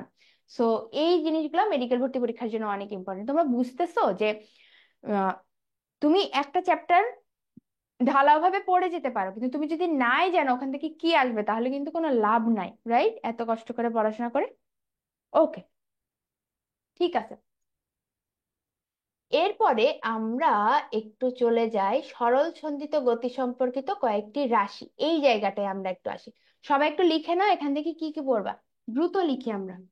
আমরা এখান থেকে সংজ্ঞা পড়বো, আমরা এখান থেকে সমীকরণ পড়বো। ঠিক আছে, আমরা একটু লিখে নিই। সংজ্ঞা পড়ব, সমীকরণ পড়ব, এবং আমরা একক মাত্রা পড়ব। এই কয়েকটা জিনিস আমার এই টপিক থেকে লাগবেই। ঠিক আছে, এই কয়েকটা জিনিস এখান থেকে লাগবে, যেমন সরণ, সরণ বা ডিসপ্লেসমেন্ট, এটার সংজ্ঞা আমরা পড়ে নিব যে সরণ কি। সরণের জন্য আমরা গতি চ্যাপ্টারে, গতিবিদ্যা চ্যাপ্টারে পড়ে ফেলছি। ওকে, সমীকরণ পড়তে হবে যে এই সরণের জন্য এখানে সম্পর্কটা কি। সম্পর্কটা হলো এই যে এক্স সমান এ সাইন ওমেগা টি, এক্স সমান এ সাইন ওমেগা টি। ঠিক আছে, এ সাইন ওমেগা টি, শেষ। এই সমীকরণটা কিন্তু পরীক্ষায় আসতে পারে, এটা দিয়ে ম্যাথ আসলে কম আসে, কিন্তু যেহেতু এটা ছোট একটা সমীকরণ এর জন্য কিন্তু আমাদের লাগবে। আচ্ছা, এরপরে আমি চলে যাই। দেখো তোমাদেরকে যেটা বলতেছিলাম যে যে কোনো আহ লেখচিত্রের টাইপ কি সেটা কিন্তু পরীক্ষায় চলে আসে, টাইপটা পরীক্ষায় চলে আসে। যেমন দেখো, আমি যদি সরণ এবং সময়ের লেখচিত্র আঁকি, মানে কি, সরণ এবং সময়ের লেখচিত্র যদি আমি আঁকি, সেই ক্ষেত্রে এটা কিরকম হবে, এটা সাইন কার্ভ হবে, সাইন কার্ভ। সো এরকম আমরা সামনে আরো দুইটা লেখচিত্রের টাইপ পাবো, আমরা সবগুলো একসাথে লিখে রাখবো। ঠিক আছে, সরণ সময় লেখচিত্রটা কি হবে, সাইন সদৃশ। আমরা দেখবো, দেখো আমি আগে একটু দেখাই দিই, বেগ সময় লেখচিত্র, এটা কি হবে, কোসাইন সদৃশ।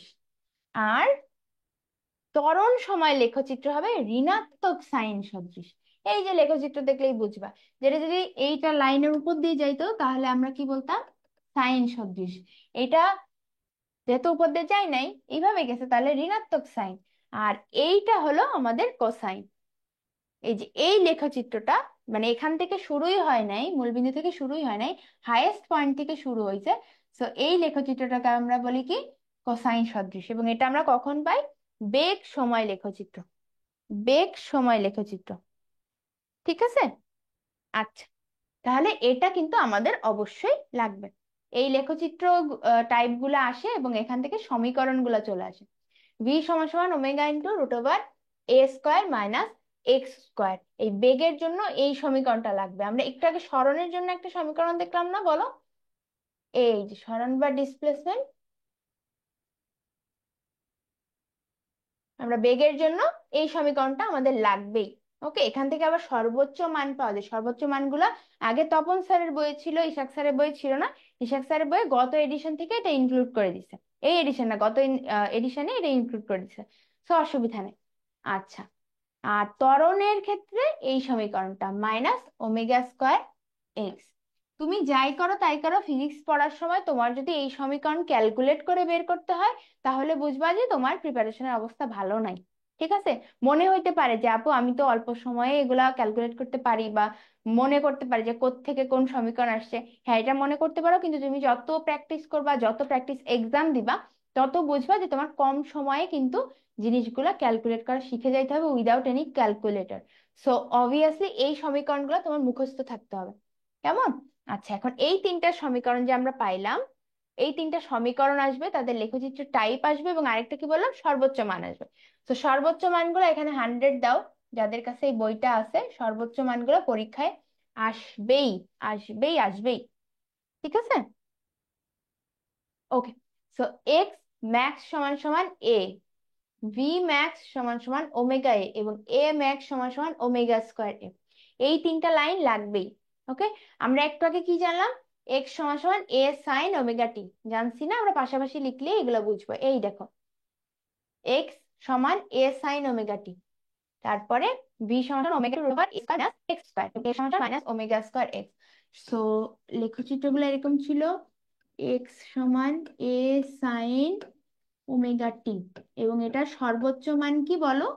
এক্স ম্যাক্স সমান এ। মানে কি এখানে এ মানে কি, কারোর মাথায় প্রশ্ন আসে নাই? এ মানে হলো বিস্তার, অ্যামপ্লিটিউড বা বিস্তার। ঠিক আছে, তাহলে এইখানে সরণের সর্বোচ্চ মানই হবে বিস্তার, সরণের সর্বোচ্চ মানই হবে বিস্তার। ওকে। আচ্ছা, ভি সমান সমান ওমেগা ইন্টু রুট ওভার এ স্কোয়ার মাইনাস এক্স স্কোয়ার, এবং ভি ম্যাক্স সমান সমান ওমেগা এ। সবাই এটা লিখে নাও, এখান থেকে কিন্তু প্রশ্ন আসে।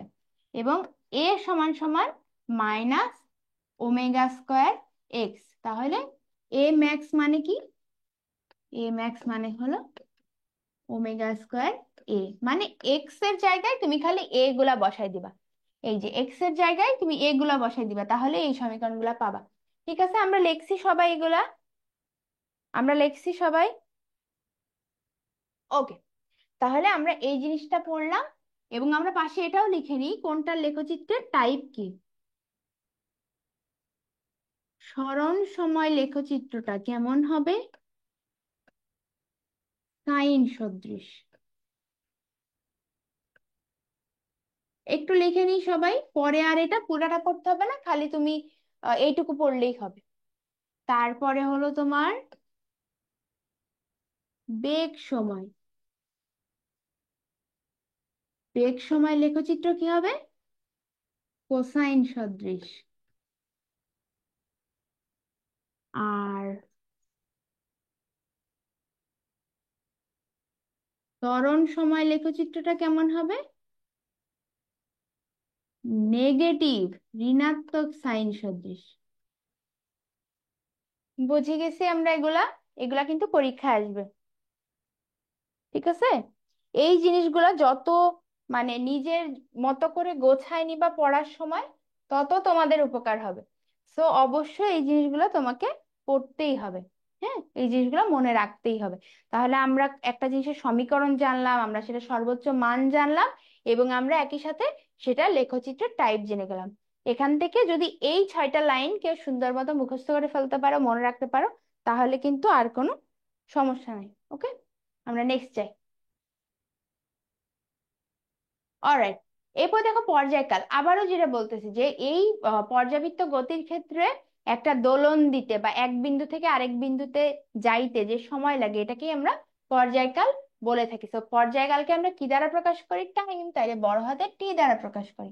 হ্যাঁ, এই পর্যায়কালের সাথে কম্পাঙ্কের সম্পর্ক আবার ব্যস্তানুপাতিক, মানে টি সমান সমান 1/n। এন হলো কম্পাঙ্ক, এটা দ্বারা প্রকাশ করা হয়। আমাকে একটু বলো তো কম্পাঙ্কের একক কি? আমরা কি জানি কম্পাঙ্কের একক? এটা কিন্তু মেডিকেল ভর্তি পরীক্ষার প্রশ্ন। ঠিক আছে, এটা কিন্তু মেডিকেল ভর্তি পরীক্ষার প্রশ্ন। কম্পাঙ্কের একক কি? কম্পাঙ্কের একক হলো হার্জ। এইভাবে লিখি আমরা, কম্পাঙ্কের একক হলো হার্জ বা পার সাইকেল বা পার সেকেন্ড, এভাবেও কিন্তু আমরা বলে থাকি। ঠিক আছে, তাহলে এই জিনিসগুলো আমাকে মাথায় রাখতে হবে। ওকে, এবার মেডিকেলের একটা প্রশ্ন, এই লাইনটা মেডিকেলে আসছিল। আমরা এখান থেকে একটা লাইন পাবো, সেটাই আমরা দেখবো যে পরবর্তীতে মেডিকেল ভর্তি পরীক্ষা আসছে। আমরা যদি স্প্রিং ধ্রুবকের কথা বলি না, আমরা এই যে পর্যায়কাল, তারপরে কম্পাঙ্ক, তারপরে কৌণিক বেগ, এই জিনিসগুলোর সাথে আমরা যদি স্প্রিং ধ্রুবকের সম্পর্ক চাই, স্প্রিং ধ্রুবকের সম্পর্ক চাই, তাহলে আমাদেরকে একটা সমীকরণ মুখস্থ করতে হয়। সেটা হলো এই যে টি সমান সমান 2π√m/k। কিভাবে আসলো আপু? নর্মালি আমরা কি জানি? টি সমান সমান 2π/, কি বলো, ওমেগা, বা ওমেগা সমান সমান 2π/t। এটা তো সবাই জানি, রাইট? ভাইস ভার্সা, ওমেগা সমান 2π/t, এটা সবাই জানি। সো এখান থেকেই আমরা জানি যে এই যে ওমেগা, ওমেগাকে আমরা স্প্রিং ধ্রুবককে আমরা তোমার ভর দিয়ে ভাগ করলে পাই। ঠিক আছে, k/m, √k/m, এটা।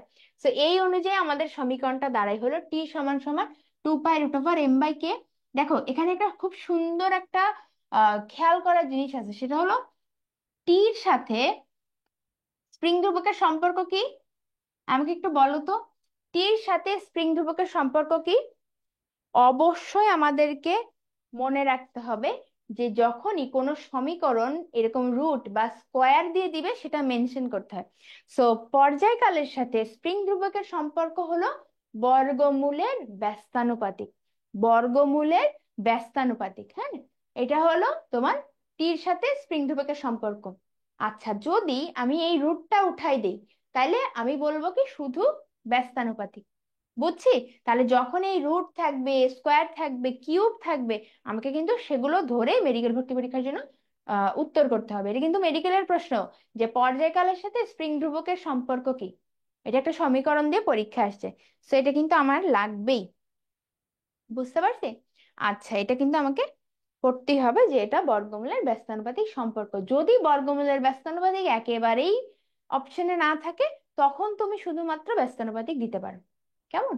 আচ্ছা, এরপর চলে আসি কম্পাঙ্ক। আমি একটু কি বললাম যে এই যে টি সমান সমান 2π√m/k, আমি এটাও বলছি যে টি এর সাথে এন এর সম্পর্ক, মানে কম্পাঙ্কের সম্পর্ক ব্যস্তানুপাতিক। আমরা এটাও দেখছি যে টি এর সাথে ওমেগার সম্পর্ক ব্যস্তানুপাতিক, রাইট? 2π/ω, 2π/t আমরা দেখলাম। তার মানে মনে রাখবা কেবলমাত্র এই যে পর্যায়কাল, পর্যায়কালের সাথেই স্প্রিং ধ্রুবকের সম্পর্ক হলো ব্যস্তানুপাতিক, বর্গমূলের ব্যস্তানুপাতিক। বাকি দুইটাই যেহেতু অপোজিট, তাইলে দুইটার সাথে সম্পর্ক কি হবে বলো? সমানুপাতিক। দ্যাটস ইট, সমানুপাতিক সম্পর্ক হবে। ঠিক আছে, তাহলে আমরা যদি টি সমান সমান 2π√m/k এটা দেখি, তাহলে আমরা টি এটার সাথে দেখে ফেলবো কি সম্পর্কটা হলো বর্গমূলের ব্যস্তানুপাতিক। তোমরা অনেকেই সঠিক উত্তর দিচ্ছ বর্গমূলের ব্যস্তানুপাতিক, অনেকে শুধু ব্যস্তানুপাতিক লিখতেছো। তাদের জন্য কিন্তু বারবার বলতেছি, যখনই এই রুটটা থাকবে তখনই আমরা এটাকে মেনশন করতে ভুলবো না। ওকে, আর কম্পাঙ্ক এবং কৌণিক বেগ, ওমেগা কি? ওমেগা হলো কৌণিক বেগ। সো এই দুইটার সাথে স্প্রিং ধ্রুবকের সম্পর্ক কি? বলো বলো বলো। স্প্রিং ধ্রুবকের সম্পর্ক হলো উল্টা, তাইলে সমানুপাতিক, সেটা বর্গমূলের সমানুপাতিক। এই দেখো যা আমি বললাম তাই এখানে আছে। এন এর সম্পর্ক হলো এটা। এই সমীকরণগুলো লাগবেই বাবা, এগুলা পড়তেই হবে। ঠিক আছে, এটা। আচ্ছা, তোমরা কি জানো কৌণিক বেগ ওমেগা এটার একক কি? আচ্ছা, বেগের একক তো নর্মালি আমরা জানি, আমরা রৈখিক বেগের এককটা বলি তো। এটা গতিবিদ্যার পড়া, দেখি কে কে পারে। হ্যাঁ, ফারহানা লিখেছো বর্গমূলের ব্যস্তানুপাতিক, জামিল লিখেছো বর্গমূলের ব্যস্তানুপাতিক। Very good. তাহলে অবশ্যই আমরা বর্গমূলের ব্যস্তানুপাতিক, বর্গমূল এই কথাটা মেনশন করব। আচ্ছা, তাহলে আমি কি জিজ্ঞেস করলাম, যে আমরা বেগের একক জানি, রাইট? তো রৈখিক বেগের একক কি? রৈখিক বেগের একক হলো আমাদের নর্মালি, রৈখিক বেগের একক জিজ্ঞেস করছে। তো রৈখিক বেগের একক হলো মিটার পার সেকেন্ড বা সেন্টিমিটার আমরা বলতে পারি এসআই পদ্ধতিতে। কিন্তু আমরা কৌণিক বেগের একক যদি বলি, কৌণিক বেগের একক হলো রেডিয়ান পার সেকেন্ড। ওকে, রেডিয়ান পার সেকেন্ড। তো গতিবিদ্যা পড়ার সময় এটা কিন্তু আমরা দেখবো। ওকে, জামিল আহমেদ বলেছো রেডিয়ান পার সেকেন্ড, শ্রাবণী বলেছো radian per second, Mohaiminur radian per second. Very good. ঠিক আছে, সুমাইয়া বলেছো। হ্যাঁ, তাহলে কৌণিক বেগের একক হলো রেডিয়ান পার সেকেন্ড। হ্যাঁ, কৌণিক বেগের কথা বলতেছি, কৌণিক বেগ, কৌণিক কম্পাঙ্ক, বেগ না তো, কৌণিক কম্পাঙ্ক। কারণ এইখানে আমরা এই জিনিসটা কৌণিক কম্পাঙ্কের মধ্যেই পাবো। কিভাবে দেখো, এখানে দেখো সংজ্ঞাটা দেখলেই বুঝতে পারবো। সরল ছন্দিত স্পন্দন সম্পন্ন কোনো কণা একক সময়ে যে কৌণিক দূরত্ব অতিক্রম করে। ঠিক আছে, মানে আমরা নর্মালি যদি বলতাম যে তোমার কোন কণা একক সময় যে দূরত্ব অতিক্রম করে সেটাই তো তোমার, মানে একক সময় যে দূরত্ব অতিক্রম করে সেটাই তো বেগ, রাইট? সো এইখানে আবার উল্টা ভাবে আমরা বলতেছি যে যেহেতু টি আর এন তোমার ব্যস্তানুপাতিক সম্পর্ক, সেই জন্য এটাকে কম্পাঙ্ক ধরে আমরা কৌণিক কম্পাঙ্ককে ওমেগা দিয়ে বলতেছি। ঠিক আছে, এবং এটার একক কি? Radian per second. এটার মাত্রাও কিন্তু আসে গতিবিদ্যা যখন পড়বা, তখন কিন্তু এই একক মাত্রা কোনোটা ভুল করা যাবে না। কেমন? এটা কিন্তু খুব ইম্পর্টেন্স দিয়ে পড়তে হবে। ঠিক আছে, ওকে, আমরা এই পর্যন্ত বুঝছি সবাই? ওকে, আমরা যদি এই পর্যন্ত বুঝে থাকি তাহলে আমরা সামনে আগাই। তো দশা এখানে বলছে, দশা দিয়ে তোমরা প্র্যাকটিস করার সময় বিভিন্ন কোশ্চেন পাবা। দশা মানে হলো অবস্থা, কোনো নির্দিষ্ট টাইমে মানে যে কোনো একটা নির্দিষ্ট তুমি সময় পিক করো, কণার একটা অবস্থান, সেটা সরণ, সেটার বেগ যদি তুমি বুঝতে পারো, গতি যদি বুঝতে পারো, সেটাকেই দশা বলা হয়। ওকে, এই দশা জিনিসটা, দশা পার্থক্য জিনিসটা আমরা যখন সেকেন্ড পেপারে ভৌত আলোক বিজ্ঞান পড়ি তখন আরো ভালো করে আমরা দেখতে পাই। যেটা বলছিলাম, দেখো মেডিকেল ভর্তি পরীক্ষার প্রশ্ন তোমাদের সামনে লাল কালি দিয়ে দাগানো, পর্যায়কাল হলো বল ধ্রুবকের বর্গমূলের ব্যস্তানুপাতিক। পাইছি আমরা? তাহলে কিন্তু তোমাদেরও এই ধরনের প্রশ্ন চলে আসতে পারে। ওকে, এই ধরনের প্রশ্ন কিন্তু একদম মানে অ্যাভয়েড করা যাবে না, বাদ দেওয়া যাবে না, এগুলা কিন্তু আসবেই প্রশ্ন। সো এই ফান্ডামেন্টাল জিনিসগুলো যদি তুমি ফিজিক্স পড়ার সময় মনে না রাখো, তাহলে কিন্তু সমস্যা হয়ে যাবে। কেমন? এই জন্য অবশ্যই অবশ্যই সুন্দর মতো করে ফেলতে হবে। আচ্ছা, তাহলে আমরা এটা বুঝে গেলাম যে মেডিকেলে কি ধরনের প্রশ্ন আসে, সমীকরণ দিয়ে প্রশ্ন আসে। আচ্ছা, এই চ্যাপ্টারে কিছু ম্যাথ আছে, আমি তোমাদেরকে একটু বলে দেই। যেমন ধরো 2 নাম্বার ম্যাথটা খুবই ছোট একটা ম্যাথ, তোমরা দেখতে পাচ্ছ, এটা কিন্তু মেডিকেল ভর্তি পরীক্ষার জন্য ইম্পর্টেন্ট। সো মেডিকেল ভর্তি পরীক্ষা আমরা শুধু সেই ধরনের ম্যাথ গুলাই করবো যেটা নাকি সহজে করা যায়। হ্যাঁ, সহজে করা যায়, শর্টকাট দিয়ে করা যায়, অল্প সময়ে। বা ম্যাথ হলো ক্যালকুলেটর ছাড়াই আমরা করতে পারি। তো দেখো, আমরা প্রথমে যে কোনো ম্যাথ, আমি একটা টেকনিক দেখাই দিই, তারপর তোমরা নিজেরাই করতে পারবা। যে কোনো ম্যাথ করার সময় আমরা সবার আগে আইডেন্টিফাই করব যে আমার কি দেওয়া আছে। যে কোনো ম্যাথ করার সময় আমরা আইডেন্টিফাই করবো। যেমন এখানে কি দেওয়া আছে দেখো, একটা সরল সন্ধিত গতিসম্পন্ন কণার সর্বোচ্চ বেগ দেওয়া আছে, বিস্তার দেওয়া আছে, পর্যায়কাল কত হবে জিজ্ঞেস করছে। তো আমরা কি করবো, আমরা এটাকে মার্ক করবো। এটা হলো সর্বোচ্চ বেগ। আমাকে একটু কষ্ট করে কমেন্টে জানাও তো, সর্বোচ্চ বেগ এই কথাটাকে আমরা কি দ্বারা প্রকাশ করি? সর্বোচ্চ বেগ এই কথাটাকে আমরা কি দ্বারা প্রকাশ করি? ভি ম্যাক্স, তাই না? Maximum velocity. পিডিএফ কিন্তু আমি দিয়ে দিচ্ছি, আমাদের গ্রুপগুলোতেও আমি পোস্ট করে দিচ্ছি, ইভেন আমার পেজেও পাবা। তো সুস্মিতা বিশ্বাস এই পেজেও পোস্ট করা আছে, ওইখানেও কিন্তু পিডিএফ দিয়ে দিচ্ছি আজকের ক্লাসের। হ্যাঁ, গতদিনের ক্লাসেরটাও দিছিলাম। তো একটু দেখি, আমরা সবাই সর্বোচ্চ বেগকে আমরা ম্যাক্সিমাম ভেলোসিটি ভি ম্যাক্স দিয়ে প্রকাশ করি। বিস্তার এটাকে আমরা এ দ্বারা প্রকাশ করি, তাই না? অ্যামপ্লিটিউড বা এ দ্বারা প্রকাশ করি। আমাকে জানতে চাইছে টি, পর্যায়কালের মান টি। তো আমরা কি সম্পর্ক জানি এদের মধ্যে? আমরা কি সম্পর্ক জানি? প্রথমে আমরা জানি ভি ম্যাক্স সমান সমান ওমেগা এ, রাইট? আর ওমেগা সমান জানি 2 পাই বাই টি, এটাও জানি। সো আমরা এইভাবে আগে আইডেন্টিফাই করব ম্যাথের মধ্যে আমাকে কি দেওয়া আছে, এরপরে আমরা তোমার এখানে সেই সমীকরণটাকে লিখবো যে আমি কি সমীকরণ জানি, তারপরে সেখান থেকে ক্যালকুলেট করা আমার জন্য ইজি হয়ে যাবে। ঠিক আছে, তাহলে আমি এখান থেকে আমি ভি ম্যাক্স আমার দেওয়া আছে, এ দেওয়া আছে, তাহলে ওমেগা বের করে ফেলো, তাহলেই তো হয়ে যাচ্ছে। হ্যাঁ, তাহলে ভি ম্যাক্স কত দেওয়া তোমার 0.03, রাইট? আর বিস্তার কত দেওয়া, বিস্তার দেওয়া 0.006। এই ধরনের ক্যালকুলেশন গুলো আমি কিভাবে করতাম জানো, এই দশমিক গুলাকে টেনের পাওয়ারে নিয়ে যেতাম, তোমাদেরকে একটু শিখাই দিই। আমি দশমিক গুলাকে টেনের পাওয়ারে নিয়ে যাইতাম।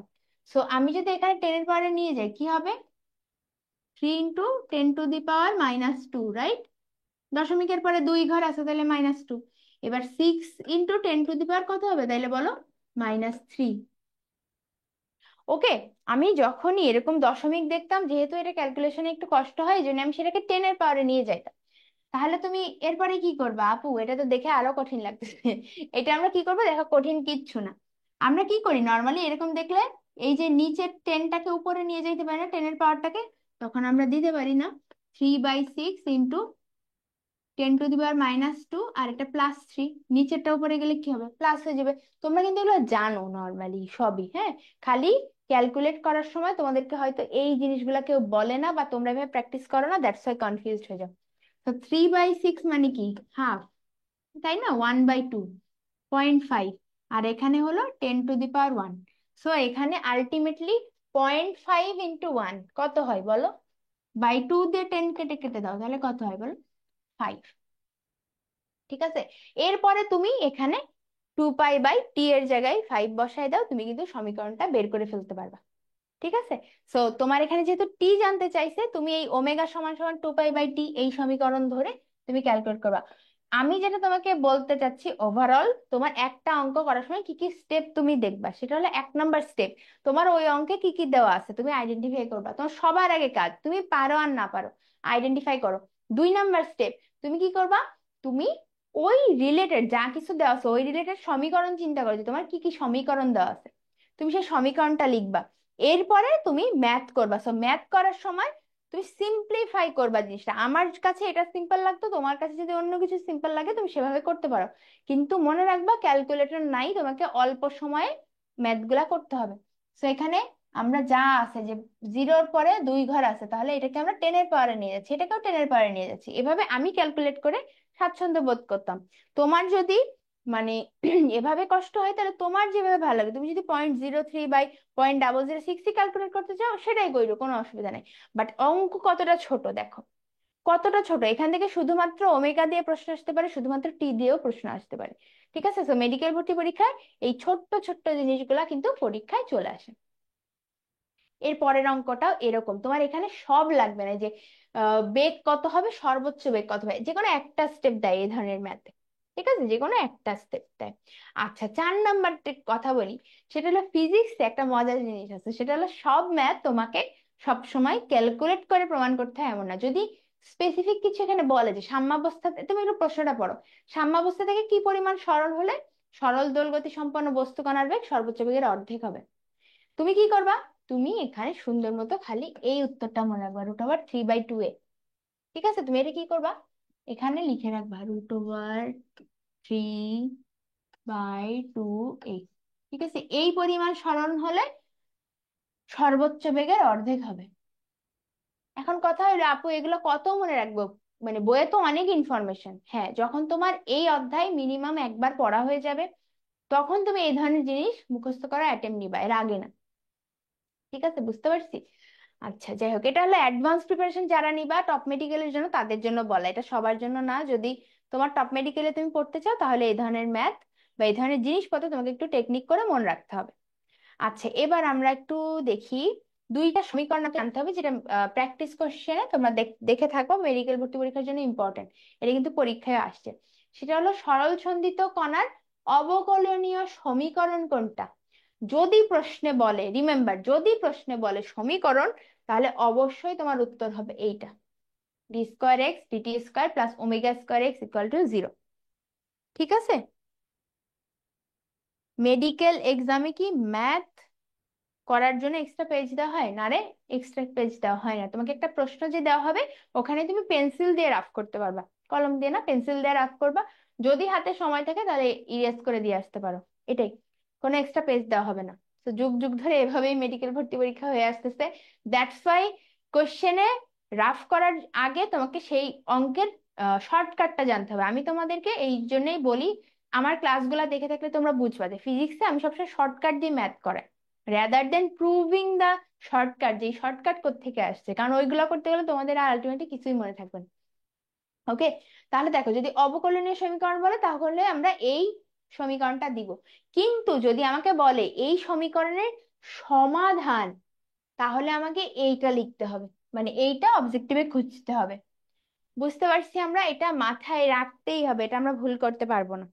ঠিক আছে, যদি আমাকে বলে যে সমীকরণ কোনটা, তখন আমরা এটা দিব। যদি আমাকে বলে সমাধান কোনটা, তখন কিন্তু আমাকে এটা দিতে হবে। পারবো? মার্ক করে রাখো ভালো করে। আমি যে কথাগুলো বলতেছি এগুলা একটু খেয়াল করবা, তোমাদের তো এখনই মুখস্থ করতে হবে না, তোমরা খালি একটু শুনে রাখো যে পড়তে হয় কিভাবে, যাতে তুমি যার কাছে তুমি জিনিসগুলা আহ, নিজের মতো করে গোছাইতে পারো। হ্যাঁ, আমরা যারা পড়াই তোমাদেরকে, যারা গাইড করি, তারা তোমাকে একটা পথ দেখাইতে পারি, কিন্তু সেই পথটাই কিভাবে নিজেকে গোছাই নিবা, এটা কিন্তু তোমার দায়িত্ব। সো কোনো কোচিং, কোনো কোর্স তোমার রেজাল্ট, ভালো রেজাল্ট বা খারাপ রেজাল্ট, এটা কিন্তু ডিটারমাইন করে না। ঠিক আছে, ডিটারমাইন করে তুমি কতটুকু চেষ্টা করতেছো কোনো কিছুর পিছনে, তুমি কতটুকু এফোর্ট দিচ্ছ। এই যে তুমি ক্লাসটা করতেছো, তুমি হয়তো ক্লাসটা করতে করতে অন্য কথা ভাবতেছো, অন্য কাজ করতেছো। তো তুমি তোমার এফোর্টে কতটুকু অনেস্ট, এইটাও কিন্তু দেখা উচিত। হ্যাঁ, কারণ তোমার দিন শেষে যে রিওয়ার্ডটা পাবা, সেটা তোমার এই অনেস্টির উপর ভিত্তি করে কিন্তু দেওয়া হবে। সবাই মেডিকেলের জন্য পড়তেছে, কিন্তু সবাই কি চান্স পাবে? পাবে না। সবাই কি টপ মেডিকেলে চান্স পাবে? পাবে না। তো কিভাবে এটা আলাদা হয়? পড়াশোনা তো একই করে, বই তো সবাই একই বই পড়ে, কোচিং ও সবাই, ধরো আমি মানে ধরে নিচ্ছি যে মেজরিটি অফ দ্য স্টুডেন্ট একটা বা দুইটা কোচিং এই পড়ে, ধরলাম। তাহলে কেন সবাই ফার্স্ট হয় না? তাহলে কেন সবাই চান্স পায় না? এই যে ছোট ছোট কাজের পার্থক্যগুলো, এগুলাই কিন্তু ডিটারমাইন করে যে তুমি আলটিমেটলি কোথায় যাবা। রিমেম্বার, এই অ্যাডমিশন টেস্ট, যেটা তুমি মেডিকেল দাও, ইঞ্জিনিয়ারিং দাও বা ভার্সিটি দাও, এটা কিন্তু তোমার লাইফের ক্যারিয়ার ডিটারমাইন করে। ঠিক আছে, শুধু তোমাকে ডাক্তার ইঞ্জিনিয়ার হইলেই যে জীবন সেটেল, লাইফ সেটেল, এরকম আমি বলতেছি না। আমি জাস্ট বলতেছি এই অ্যাডমিশন টেস্ট তোমার লাইফের ক্যারিয়ারটা সেট করে দেয়। দ্যাটস ওয়াই তোমার এই ফেজটাতে পার্টিকুলারলি এতদিন যা করছো করছো, এই ফেজে কোনো ধরনের আর মানে কি বলবো, নিজের কাছে ডিসঅনেস্টি বা একটু ফাঁকিবাজি এগুলা করার সুযোগ নাই। হ্যাঁ, তুমি চান্স পেয়ে যাও, এরপর আবার নিজের মতো চইলো, কোনো অসুবিধা নেই। ঠিক আছে, সো এই জন্য মনে রাখতে হবে যে তুমি যেখানেই পড়ো, যেই কোচিং এই পড়ো, যে কোর্সেই পড়ো, তোমার পড়াটা তোমাকে গোছাইতে হবে। ঠিক আছে, যতটুকু সময় পড়ার টেবিলে থাকতেছে একটু পড়াশোনা কইরো। ঠিক আছে, শুধু মোবাইলে ক্লাস দেখতেছি বলেই মানে ফেসবুক স্ক্রল করতেছি বা ইউটিউবে একটা র্যান্ডম ভিডিও দেখতেছি, অন্য কোনো অ্যাপ ইউজ করতেছি, এরকম করো না। তো এখন ডিস্ট্রাকশন অনেক বেশি, ডিস্ট্রাকশন থেকে নিজেকে মানে দূরে রাখার একটা যে কি বলবো, একটা যে এফোর্ট, সেটাও কিন্তু অনেক বেশি দিতে হয় আমাদের। কিছু করার নাই, এখন এভাবেই চলতে হবে। সারা দুনিয়া এভাবে চলতেছে, আমাদের এভাবে চলতে হবে, বাট একটু অ্যাডমিশন সিজনটা একটু কেয়ারফুল থাকি, দ্যাটস ইট, তাহলেই হবে। ওকে, আচ্ছা। তো আমরা ক্লাসে অনেকটা শেষ করে ফেলছি অলরেডি। আমরা আজকে বেশি মানে ব্রেনকে প্যারা দিব না, খালি শিখবো যে ফিজিক্স পড়তে হয় কেমনে মেডিকেল অ্যাডমিশনের জন্য। কোনো আমি আমি বলতেছি না যে আমার এই ক্লাসটা করে তুমি একদম ইঞ্জিনিয়ারিং এ জাহাজ হয়ে যাবা, কারণ এটা সম্ভব না। ইঞ্জিনিয়ারিং এর পড়া, ফিজিক্স পড়া, মেডিকেলের ফিজিক্স পড়া একদমই আলাদা, রাইট? তো এই জন্য আমরা এখন মেডিকেল অ্যাডমিশনে যতটুকু যেভাবে আসে আমি কিন্তু সেভাবেই তোমাদেরকে গাইড করতেছি। ঠিক আছে, ওকে, এখন আমরা শুরু করি। সরল দোলন গতি, এটা পড়বো আমরা। তোমাদেরকে আমি বলছিলাম মনে আছে যে সরল দোলন গতির এখানে সংজ্ঞার আগে একটা প্যারা দেওয়া আছে, সেখানে একটাই সংখ্যা, সেখান থেকে প্রশ্ন আসে, যারা ক্লাসের শুরুতে ছিল তারা শুনছো। তো এটাই হইলো সেই সংখ্যা, দেখো লাল কালি দিয়ে হাইলাইট করা। এখানে আমরা নর্মালি ওই যে ফিজিক্সে আমরা যখন বিভিন্ন এক্সপেরিমেন্ট করি, হ্যাঁ, প্র্যাকটিক্যাল করছো, আমি জানি না স্কুলে বা কলেজে তোমরা কি প্র্যাকটিক্যাল করছো, করলে কিন্তু দেখবা যে সরল দোলন গতি, হ্যাঁ, সরল দোলক নিয়ে যখন আমরা কোনো কাজ করছি, কোনো প্র্যাকটিক্যাল করছি, আমি হোলি ক্লাসে ছিলাম, সো হোলি ক্লাসে কিন্তু এই জিনিসগুলা খুব মানে স্ট্রিক্টলি ফলো করা হয়। ইয়ে আছে না কেমিস্ট্রিতে যে লবণ মিলাইতে হয়, তো আমাদেরকে যে যে স্যাম্পল হিসেবে যে লবণটুকু দিত, যে দাদা ছিল, সেই দাদার কাছে যদি আমরা লবণ চাইতাম, মানে মনে হতো তার কিডনি চাই বসছি। ঠিক আছে, যারা হোলি ক্রসে ছিল তারা এটা রিলেট করতে পারবা। আমি জানি না এখন কি অবস্থা ওভারঅল কলেজের, বাট আমাদের সময় কিন্তু এটা খুব স্ট্রিক্টলি ফলো করতে করা হতো। যেমন ফিজিক্স প্র্যাকটিক্যালে, সেটা হলো কোনো প্র্যাকটিক্যাল যতক্ষণ না মিলবে তোমাকে লিখতেই হবে, আবার লিখতে হবে, আবার লিখতে হবে। বুঝতে পারছো? তো এই যে এক্সপেরিমেন্ট গুলো, এগুলো কিন্তু আমরা হাতে কলমে করছি, কোনো সমস্যা নেই, যদি না করে থাকো কেউ অসুবিধা নাই। কিন্তু জাস্ট বলতেছি যে যখন এই ধরনের এক্সপেরিমেন্ট গুলো করা হয়, আমরা যখন এই যে দোলক পিণ্ড এটাকে টেনে ছেড়ে দিব, আমরা 4 ডিগ্রির বেশি যাইতে পারবো না। কৌণিক বিস্তার আমরা আমরা 4 ডিগ্রির বেশি যাইতেই পারবো না, এবং এটাই পরীক্ষায় প্রশ্ন আসে। তো কেন যাইতে পারবো না? তার কারণ হলো কৌণিক বিস্তার যদি 4-এর বেশি হয়ে যায়, 4-এর বেশি যদি হয়, তাহলে সেটা আর সরল দোলকের সরল দোলন গতি থাকে না। ঠিক আছে, সরল দোলন গতি থাকে না, বুঝতে পারছি? তখন সেটা বৃত্তাকার হয়ে যায়। তাহলে বৃত্তাকার গতি হইলে তো আমার সরল দোলক দিয়ে কাজ নেই, রাইট?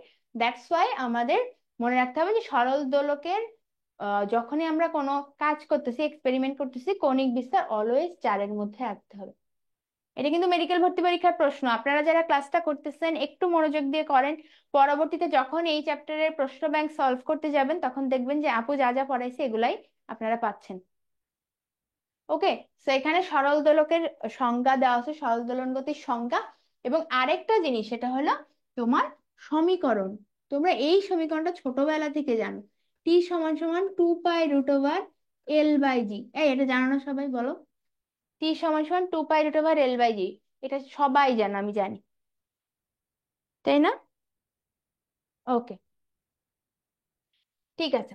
তাহলে টি সমান সমান 2π√L/g, এই সমীকরণটা আমাদের লাগবে। এই দেখো আবার এক্সাম্পল আছে ফিজিক্সে, খালি সংজ্ঞা, খালি এক্সাম্পল, খালি বৈশিষ্ট্য, এই জিনিসগুলা মানে আমি জানি না, ফিজিক্স বইটা এভাবেই ডিজাইন করা, হ্যাঁ, যে তোমরা যাতে পড়ো আর কি।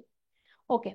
সো আমি তোমাদেরকে এবার যেটা একটু বলতে চাচ্ছি, এই যে এটা আমি বলেছি টি সমান 2π√L/g, আবার আমরা এটাও জানি। দেখো এটা একদম বেসিক, একটা লাইন দিয়ে তোমাকে আমি বুঝাই যে বেসিকের কত গুরুত্ব। আমরা জানি টি সমান সমান 2π√L/g, আমরা এটা জানি না? আমরা এটাও জানি টি আর এন এর মধ্যে সম্পর্ক হলো সমানুপাতিক না, ব্যস্তানুপাতিক সম্পর্ক। তার মানে টি যা হবে এন তার উল্টা হবে। তাহলে এন এর ক্ষেত্রে এই সমীকরণটা পুরো উল্টায় যাবে, এইটাই। ঠিক আছে, এন এর ক্ষেত্রে সমীকরণটা পুরো উল্টাই যাবে। তাহলে 1/2π√G/L। আপু কেমন জানি লাগতেছে, কেমন লাগার কিচ্ছু নাই, এই দেখো এটা হলো কম্পাঙ্কের রাশিমালা। তো যে কোনো কিছু দিয়ে যে কোনো প্রশ্ন চলে আসতে পারে। ঠিক আছে, যে কোনো কিছু দিয়ে যে কোনো প্রশ্ন কিন্তু চলে আসতে পারে।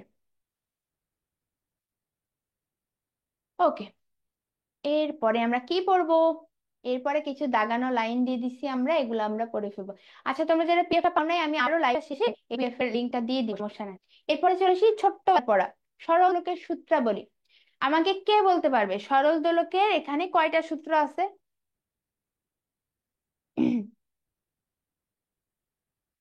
হ্যাঁ, বলো তো। সরল দোলকের কয়টা সূত্র আছে? কে বলতে পারবে? এটা সবাই পারবা, তোমরা ছোটবেলার পড়া, সরল দোলকের 4টা সূত্র আছে, তাই না? 4টা সূত্র। মজার ব্যাপার হলো এই 4টা সূত্র থেকে বিভিন্ন ভাবে পরীক্ষায় প্রশ্ন আসে। ঠিক আছে, বিভিন্ন ভাবে পরীক্ষায় প্রশ্ন আসে কেন? কারণ প্রথম প্রশ্ন হলো সরল দোলকের কয়টা সূত্র? 4টা সূত্র গেল। প্রত্যেকটা সূত্র নাম আছে, দেখো প্রথম সূত্র সমকাল সূত্র, দ্বিতীয় সূত্র দৈর্ঘ্যের সূত্র, তৃতীয় সূত্র ত্বরণের সূত্র, চতুর্থ সূত্র হলো ভরের সূত্র। আপু এত কিছু কেমনে মনে রাখবো? রাইট, তোমাকে মুখস্থ করতে হবে না, তুমি অলরেডি জানো কোনটা কত নাম্বার সূত্র। কিভাবে দেখো, দেখাচ্ছি।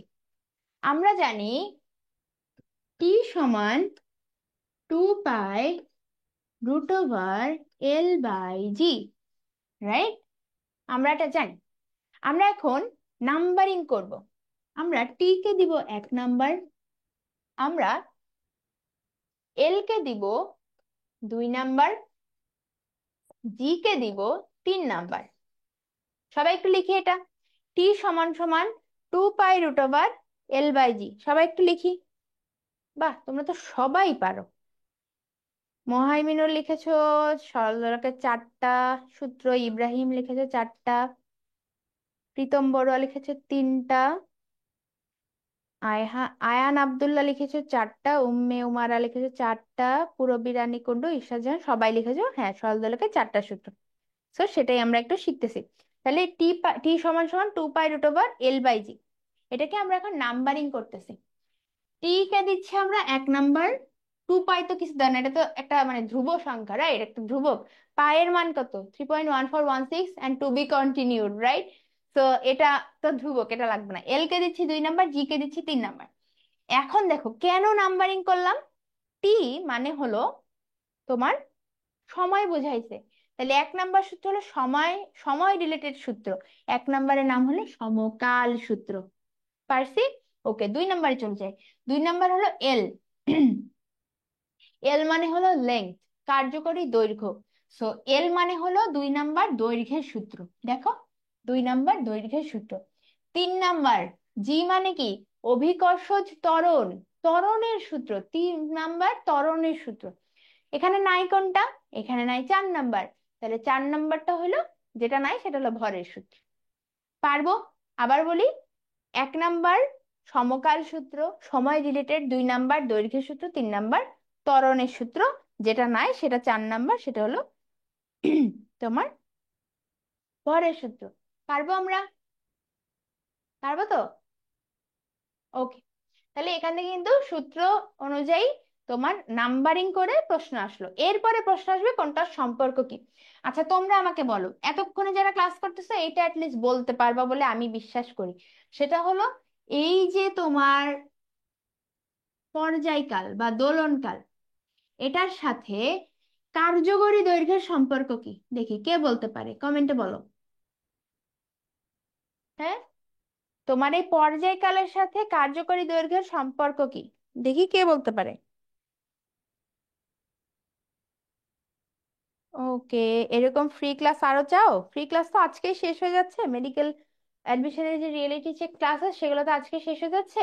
আমাদের কোর্সের প্রথম যে ক্লাসগুলা, অর্থাৎ 15 তারিখ থেকে আমাদের যে মেডিকেল অ্যাডমিশন ক্লাস হচ্ছে সেটার প্রথম 4টা ক্লাস তোমরা সবাই ফ্রি করতে পারবা। ঠিক আছে? সো ওই ক্লাসগুলোতে জয়েন করো, 15, 16, 17, 18। ও আরেকটা কথা, 13 তারিখে তোমাদের হলো মেডিকেল রিয়েলিটি চেক এক্সাম আছে, হ্যাঁ?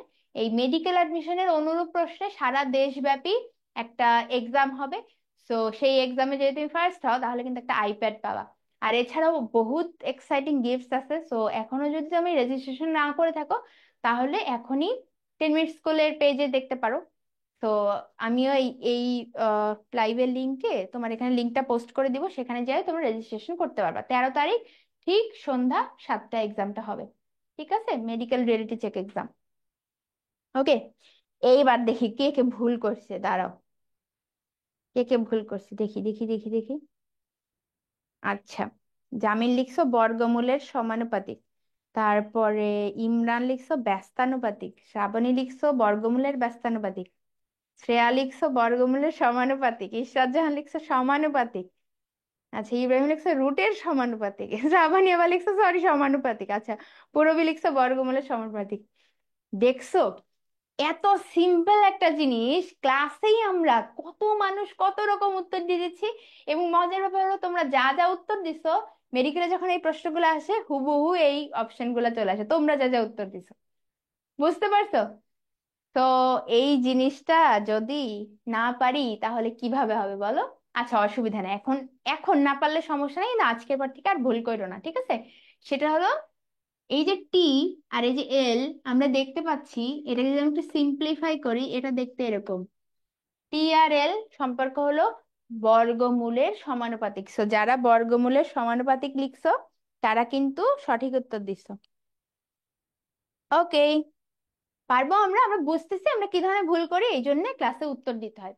টিচার যখন কোশ্চেন করে এই জন্য উত্তর দিতে হয়। বুঝছি? আচ্ছা, তাহলে বর্গমূলের সমানুপাতিক। আর ত্বরণের সম্পর্ক যদি বলি, বর্গমূলের ব্যস্তানুপাতিক। পারবো আমরা? এটা মেডিকেল ভর্তি পরীক্ষার প্রশ্ন। ওকে, সো এখান থেকে আরেকটা জিনিস শিখাই দিই। ধরো তোমার কোনো অঙ্কে টি এর মান দেওয়া আছে, বলছে এল এর মান বের করতে। এইটা একটা ম্যাথ আসে। অথবা আরেকটা ম্যাথ আসে, এল এর মান দেওয়া আছে, টি এর মান বের করতে বলে। বুঝছি, ছোট ছোট ম্যাথ আসে। হয় টি এর মান দেওয়া থাকে এল এর মান বের করতে বলে, বা এল এর মান দেওয়া থাকে টি এর মান বের করতে বলে। তাহলে এটার ক্ষেত্রে আমরা কি করব? আমরা এটার ক্ষেত্রে লিখে নিব, এই সবাই লিখো, দ্রুত লিখো। টি চাইলে, এটা তোমাদের জন্য একটা লাইফ চেঞ্জিং দুইটা লাইন আমি লিখতেছি, যারা লিখবা, যারা পরবর্তীতে ম্যাথ দেখবা তারাই বুঝবা। টি চাইলে রুট করব, রুট মানে বর্গমূল করে দিব। এল চাইলে স্কোয়ার করে দিব।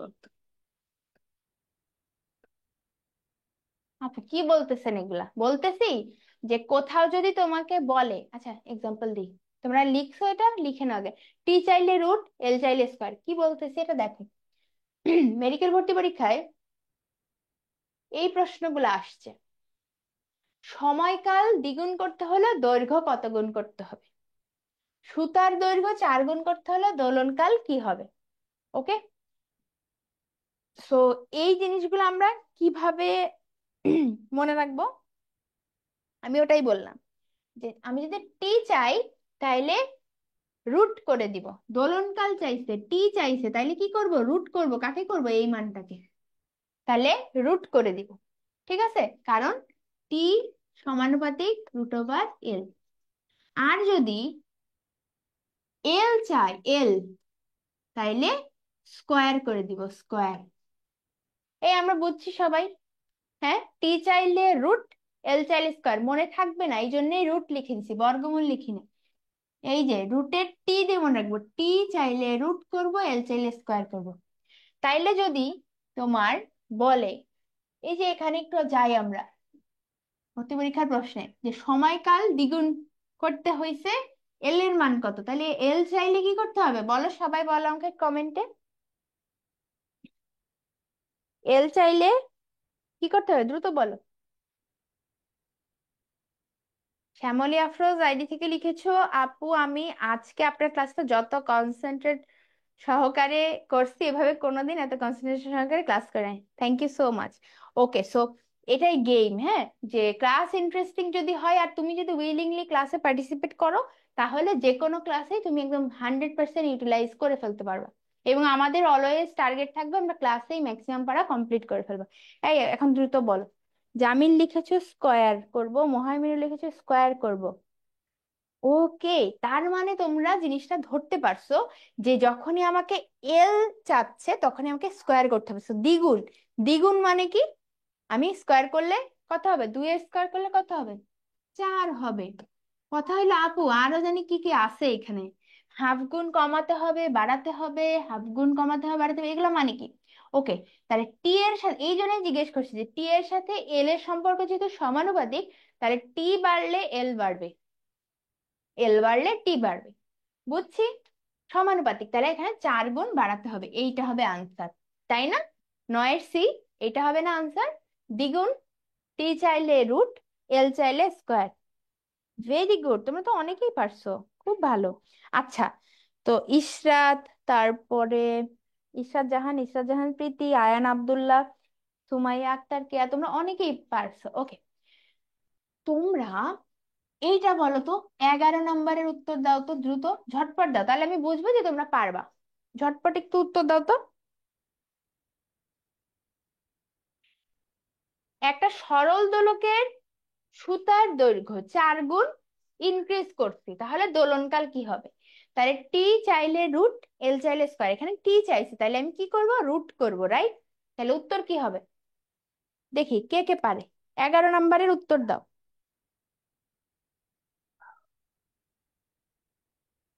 11 নম্বরে উত্তর দাও।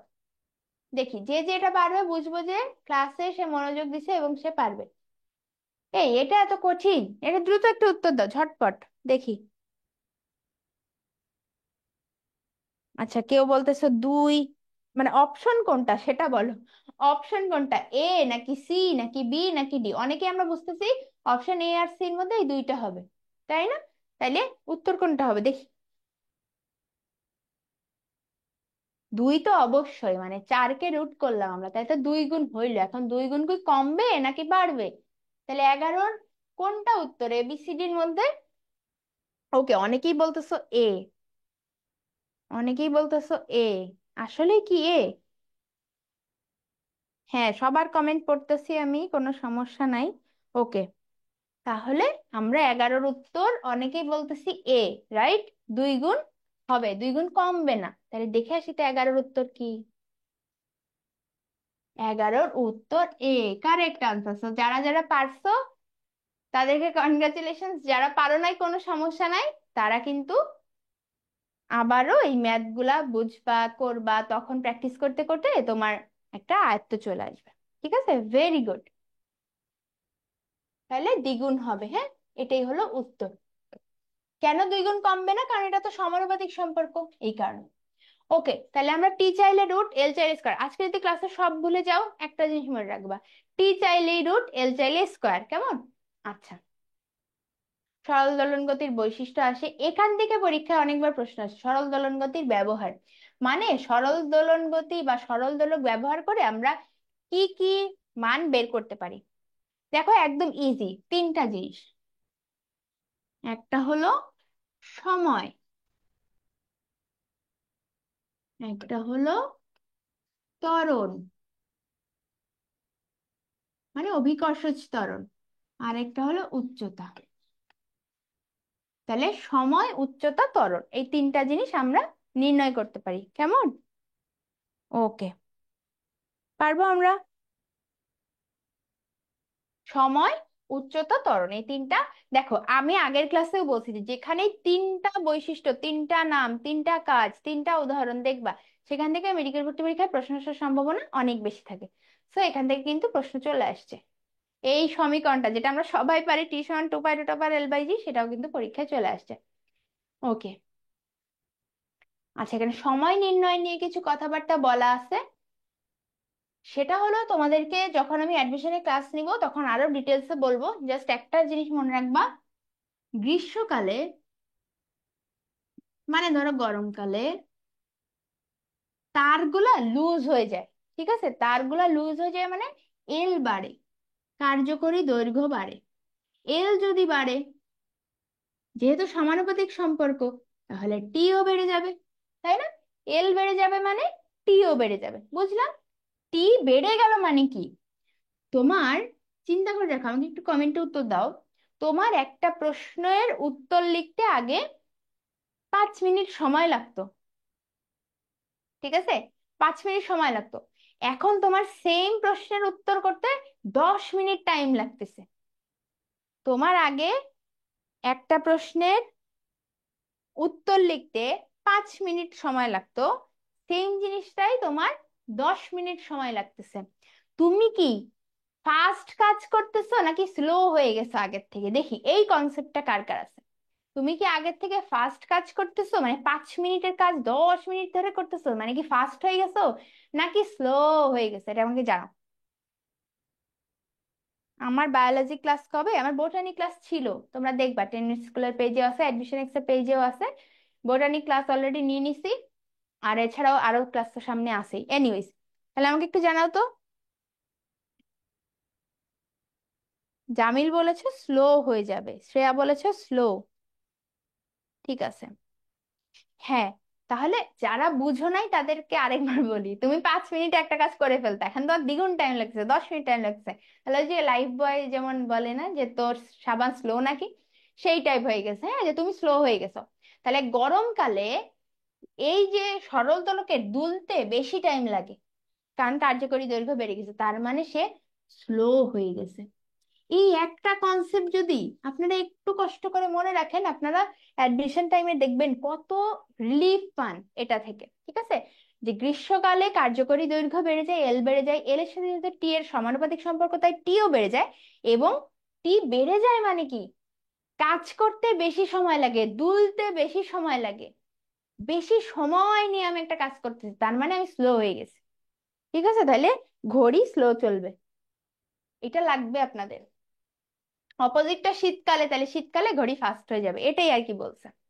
তোমরা জাস্ট কি করবা, এই একটা লাইন সুন্দর মতো লিখে রাখো যে গরমকালে এল ইনক্রিজ হয়, সো টি ইনক্রিজ হয়, দ্যাটস ওয়াই ঘড়িটা স্লো হয়ে যায়। ওকে, আচ্ছা। আর ওই মেরু অঞ্চলে কি, বিষুব অঞ্চলে কি জি এর মান বাড়ে কমে, এটা তোমরা মহাকর্ষ বিকর্ষতেও পড়বো। ঠিক আছে, এইগুলাই মোটামুটি পড়া। আর এখানে এরপরে যে ম্যাথ গুলো আছে না, এগুলো কখনো মেডিকেল পরীক্ষায় প্রশ্নে আসে না, কিন্তু আমি যে ম্যাথ গুলো দাগাই দিচ্ছি এগুলা লাগবে। এবং এইগুলো অ্যাডমিশন ক্লাসে আমরা সব ডিটেলসে করব। ঠিক আছে, অ্যাডমিশন ক্লাসে আমরা শর্টকাট দিয়ে ম্যাথ করবো, আমরা কোনো কিছু থিওরি টিওরি এখন আর পড়ার সময় নাই। তোমরা এখন এই যে যতদিন না পর্যন্ত অ্যাডমিশনের ক্লাস শুরু করতেছো মেডিকেল অ্যাডমিশনের, ততদিন পর্যন্ত নিজেরা রিডিং পড়ো, চ্যাপ্টার গুলা কি কি আছে দেখো। হ্যাঁ, আমাদের ফ্রি ক্লাস আছে অ্যাডমিশন এক্স ইউটিউব চ্যানেলে।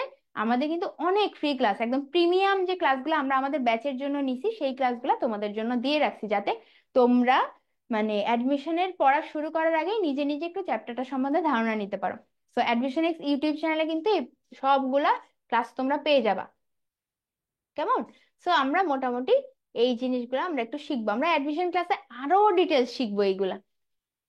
ঠিক আছে, এখন যেহেতু তোমাদের একটা ধারণা দিচ্ছি, এখন যদি তোমাদের এইভাবে না পড়াই, তোমরা ওভারওয়েলমিং ফিল করবা, তখন তোমাদের খারাপ লাগবে, আর পড়তে পারবে না। তোমাদেরকে আজকে ক্লাসে লাস্ট টপিক পড়াই দিই আমি। এইখান থেকে বলছিলাম যে এখানে সেকেন্ড দোলকে সর্বসাকল্যে 5টা লাইন দেওয়া আছে। তো 5টা লাইনের মধ্যে 5টা লাইন থেকেই প্রশ্ন আসে। এটাই হইলো সেই সেকেন্ড দোলক, এটা আজকে আমাদের ক্লাসের লাস্ট টপিক। ঠিক আছে, সেকেন্ড দোলক। সো সেকেন্ড দোলক জিনিসটা কি? আমরা এই যে শিখলাম না, টি সমান সমান 2π√L/g, শিখছি না? এটা আমরা পারি না সবাই? এই টি এর মান যেই দোলকের 2 সেকেন্ড, মানে নির্দিষ্ট যেই দোলকের দোলনকাল 2 সেকেন্ড, তাকেই সেকেন্ড দোলক বলা হয়।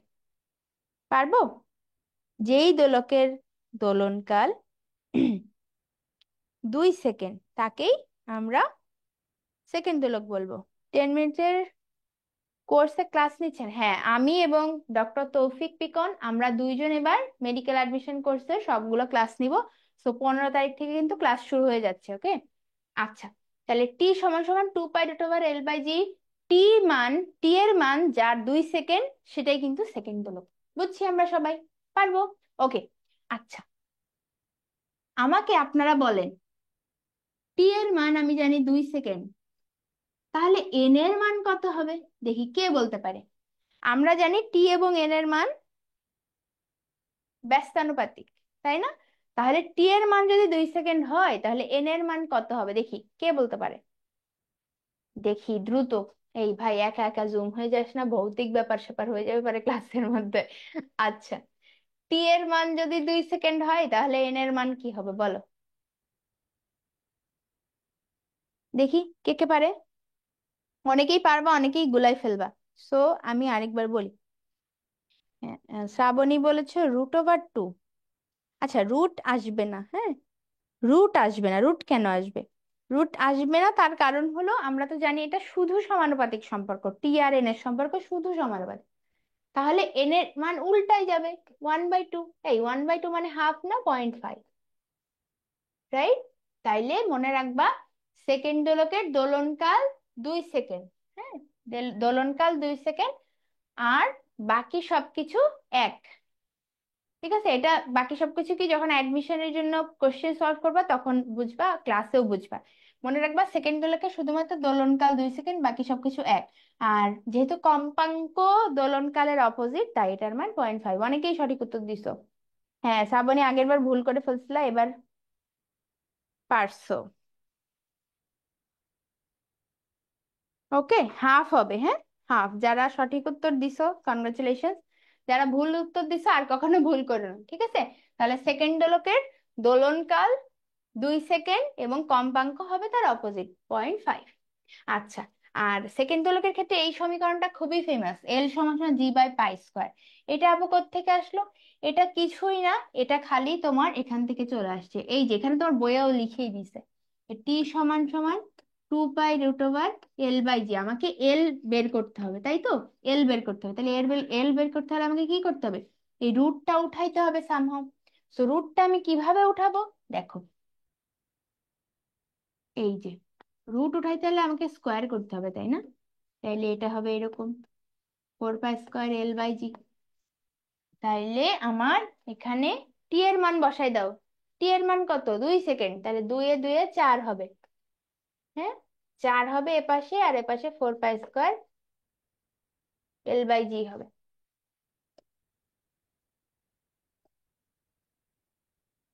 খালি মান বসাবা, তারপর কাটাকাটি করবা, ছোটবেলায় যেভাবে ম্যাথ করছো সেটাই। তাহলে এই পাশে 4 হলো, আর এই পাশে 4 পাই স্কোয়ার L/G। তাহলে 4 4 কেটে দাও, থাকলো কত? থাকলো হলো L = জিনিসটা জি ও পাশে চলে যাবে, তাহলে হয়ে যাবে কি G/পাই স্কোয়ার। ঠিক আছে।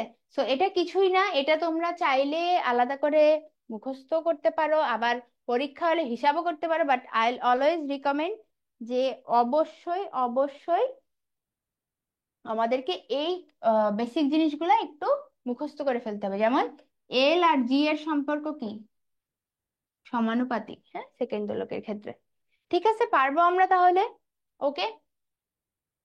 আচ্ছা, আমাদের তাহলে পড়া মোটামুটি শেষ, আমরা কয়েকটা প্রশ্ন একটু দেখবো। যেমন দেখো, সরলছন্দিত আর বল, এই প্রশ্নটা একটু খেয়াল করি, 2 নাম্বার প্রশ্নটা। নিচের কোনটা সরলছন্দিত গতির বৈশিষ্ট্য নয়? একটা হলো গতিটা পর্যায়বৃত্ত, বি নাম্বার হলো ত্বরণ সরণের ব্যস্তানুপাতিক, সি নাম্বার হলো বল সর্বদা সাম্যাবস্থার দিকে ক্রিয়া করে, ডি নাম্বার হলো দোলন গতি হবে। দেখি, উত্তর দাও তো।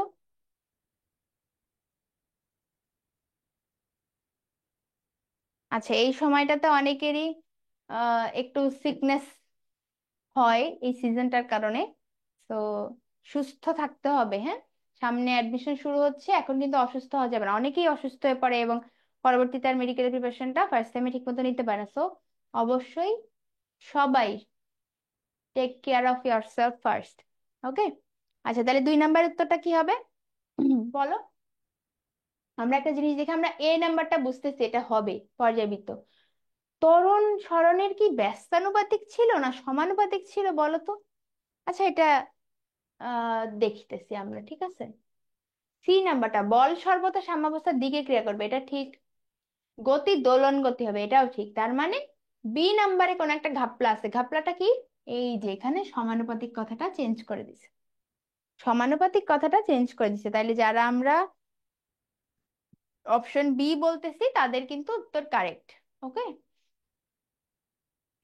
ঠিক আছে, এটা হবে উত্তর। ওকে, আরেকটা প্রশ্ন দেখি আমরা। 4 নাম্বার প্রশ্নের উত্তর দাও তো দেখি, পারো কিনা। অনেকেই আমাকে এর আগের প্রশ্নটা সঠিক উত্তর দিছো, আনসার বি বলছো, ভেরি গুড। ডি না কিন্তু, হ্যাঁ, বি হবে। আচ্ছা, এখন এটা বলো, 4 নাম্বারের উত্তর বলো। পর্যায়কাল আর বল ধ্রুবকের সমীকরণ, দ্রুত বলো। পর্যায়কাল এবং বল ধ্রুবকের সমীকরণ, এটা শিখাইছি, মনে আছে? হ্যাঁ, এই যে তোমরা যারা উত্তর দিচ্ছ তারা কিন্তু একদম শেষ দিন পর্যন্ত এগুলো আর ভুলবে না কখনো, মনে পড়বে।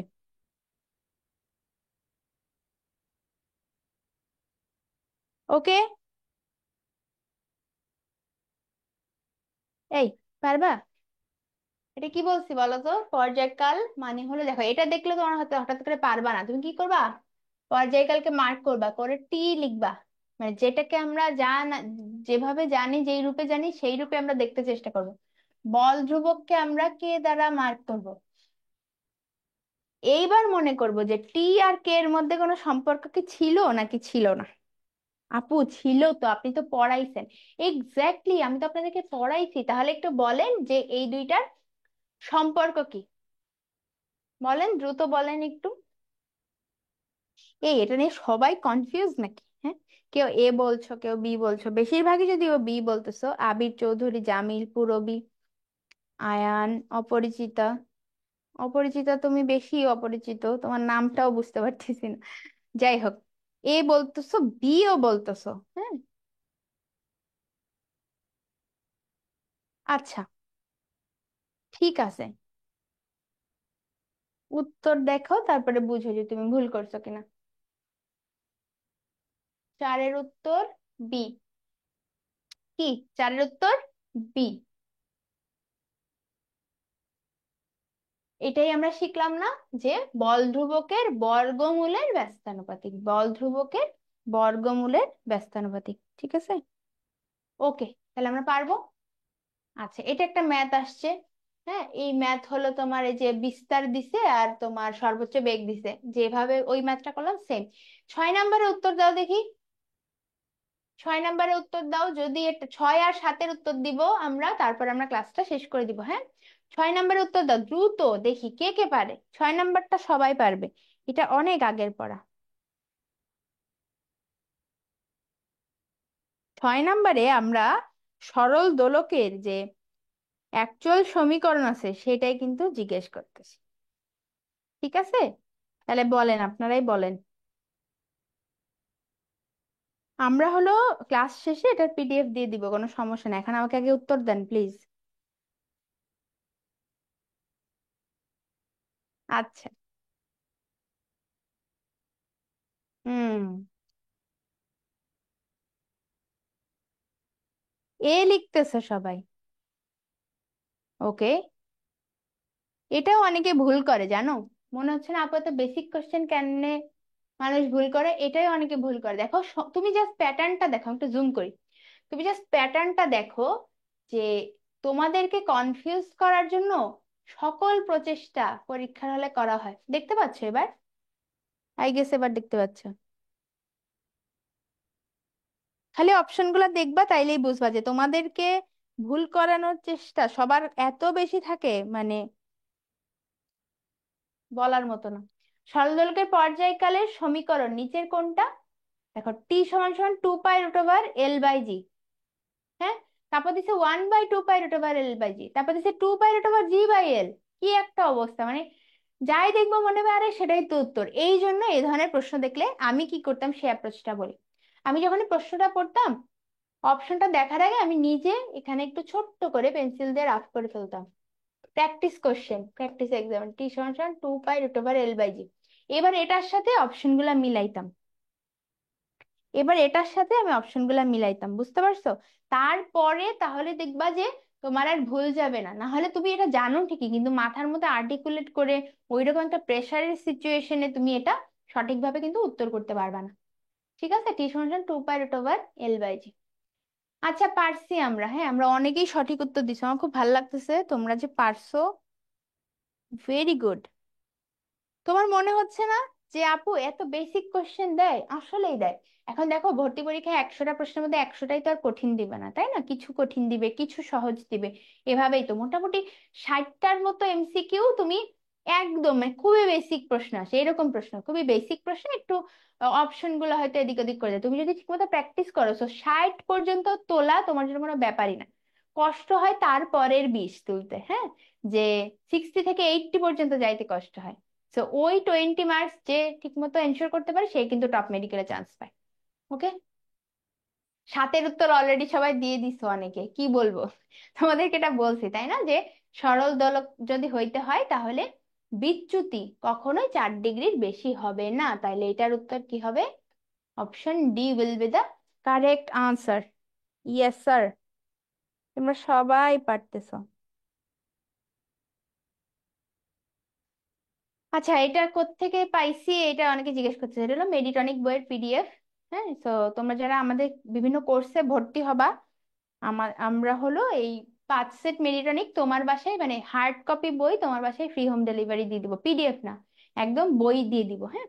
সো এটা হলো সেই বই যেখানে প্রথমে আমি ক্লাসের শুরুতে বলছি, জাস্ট তোমাদের জন্য আরেকবার বলা, যে প্রথমে হলো এরকম টপিক ওয়াইজ বিগত বছরের প্রশ্ন দেওয়া, এবং তারপরে এই অধ্যায় সকল গুরুত্বপূর্ণ প্রশ্ন এখানে দেওয়া আছে। সো তুমি মেন বই পড়বা, আমাদের ক্লাস করবা, আর এই কি বলে মেডিটনিক সলভ করবা, আর কিচ্ছু লাগবে না, আর কোনো এমসিকিউ প্র্যাকটিস করার জন্য কোনো বই লাগবে না। ইভেন তুমি নিজের কাছে নিজে পরীক্ষা দিতে পারো। তুমি দেখছো এমসিকিউ গুলো কিভাবে দেওয়া, মানে তুমি যদি চাও তুমি এখানেই কিন্তু এই যে ওএমআর তুমি এভাবে বৃত্ত ভরাট করতে পারবা।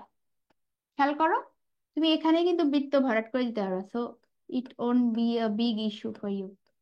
ঠিক আছে, তুমি জাস্ট এখানে প্র্যাকটিস করবা সুন্দর করে, তাহলে তোমার আলাদা করে ওএমআর শিটও লাগবে না। দ্যাটস ওয়াই মেডিটনিক কিন্তু তোমার জন্য মানে খুবই দারুণ একটা সলিউশন। আমরা বেসিক্যালি 7 বছর ধরে পড়াচ্ছি মেডিকেল অ্যাডমিশনের জন্য, এবং এই যে পুরো এক্সপেরিয়েন্সটাকেই কাজে লাগে এই 5 সেট বই তৈরি করা, যেখানে 22,000 প্রশ্ন আছে। ওকে। সো আশা করি তোমরা পারবা। তোমরা আমাদের সাথে মানে জয়েন করো বা না করো, সবার জন্য শুভকামনা থাকবে। আমরা সবসময় চেষ্টা করি যারা মেডিকেল ভর্তি পরীক্ষার প্রস্তুতি নেয় তাদেরকে একটু হেল্প করা যায় কিভাবে, ঠিক আছে? সো এরই মানে এই টার্গেটকে মাথায় রেখে আমরা কিন্তু বিভিন্ন ধরনের প্রোগ্রাম নিয়ে আসি। সো আমাদের সাথে যদি তোমরা যুক্ত থাকতে চাও তাহলে অবশ্যই আমাদের গ্রুপগুলোতে জয়েন করে ফেলতে পারো, আমাদের ইউনিভার্সিটি অ্যাডমিশন হেল্পলাইন গ্রুপ অথবা আমাদের মেডিকেল প্লাস বা অ্যাডমিশনিক্স এই গ্রুপগুলোতে কিন্তু জয়েন করে ফেলতে পারো। সো অ্যাডমিশনের পড়া একাডেমিকের পড়া কিন্তু একদমই আলাদা, তোমরা বুঝতেছো, ক্লাসগুলা করে বুঝলা। এই গত 4 দিনের ক্লাসে এইটা অ্যাটলিস্ট তোমরা ক্লিয়ার হয়েছে যারা নিয়মিত ক্লাসে জয়েন করছিলা, রাইট? যে একাডেমিকে এতদিন যে প্যাটার্নই পড়ছো মেডিকেল অ্যাডমিশনের জন্য কিন্তু সেভাবে পড়লে হবে না। তো আমাদের এটাই চেষ্টা ছিল যে তোমরা কিভাবে একটু আগায় যাবা, তোমাদের মেইন অ্যাডমিশনের পড়া শুরু করার আগে কিভাবে পড়বা সেটাই তোমাদেরকে বোঝানো। এই জন্যই গত 4টা ক্লাস আমরা নিছি, তোমরা পেজে ঘুরলেই পাবা গত 4টা ক্লাস। যারা করে নাই অবশ্যই করে ফেলো। আর আজকের ক্লাসটা তোমাদের কেমন লাগছে একটু বলে দাও সবাই। আমি একটু দেখি। জামিল লিখেছো, থ্যাংক ইউ আপু for interesting class. Most welcome. Shreya আপুর কথায় সবসময় অনুপ্রেরণা পাই। Thank you. তোমরা যারা ক্লাসে এতক্ষণ পার্টিসিপেট করেছো, পুরোটা টাইম ছিলা, তোমাদেরকে অনেক ধন্যবাদ। তোমাদের জন্যই আসলে ক্লাসটা এত প্রাণবন্ত হয়েছে। ঠিক আছে, সবাই ভালো থাকো। যে কোনো প্রশ্ন কিন্তু আমাদেরকে এই 2টা গ্রুপে তোমরা জিজ্ঞেস করতে পারো, কোনো অসুবিধা নাই। আমি কিন্তু আমার চ্যানেল, আমার পেজে নিয়মিত মেডিকেল ভর্তি পরীক্ষার সব আপডেট গুলো দিয়ে থাকি। সো তোমরা যদি চাও তোমরা কিন্তু এগুলোতে আপডেটেড থাকতে পারো। নিজেকে সুস্থ রাখো শারীরিকভাবে মানসিকভাবে, এবং তোমার স্বপ্নের মেডিকেলে যাতে তুমি চান্স পেতে পারো এর জন্য যা করা লাগে তুমি যেন করতে পারো, এই শুভকামনা সবার জন্য থাকবে। তো সবাই ভালো থাকো, সুস্থ থাকো। দেখা হবে আবারও নেক্সট কোনো ক্লাসে। Thank you so much.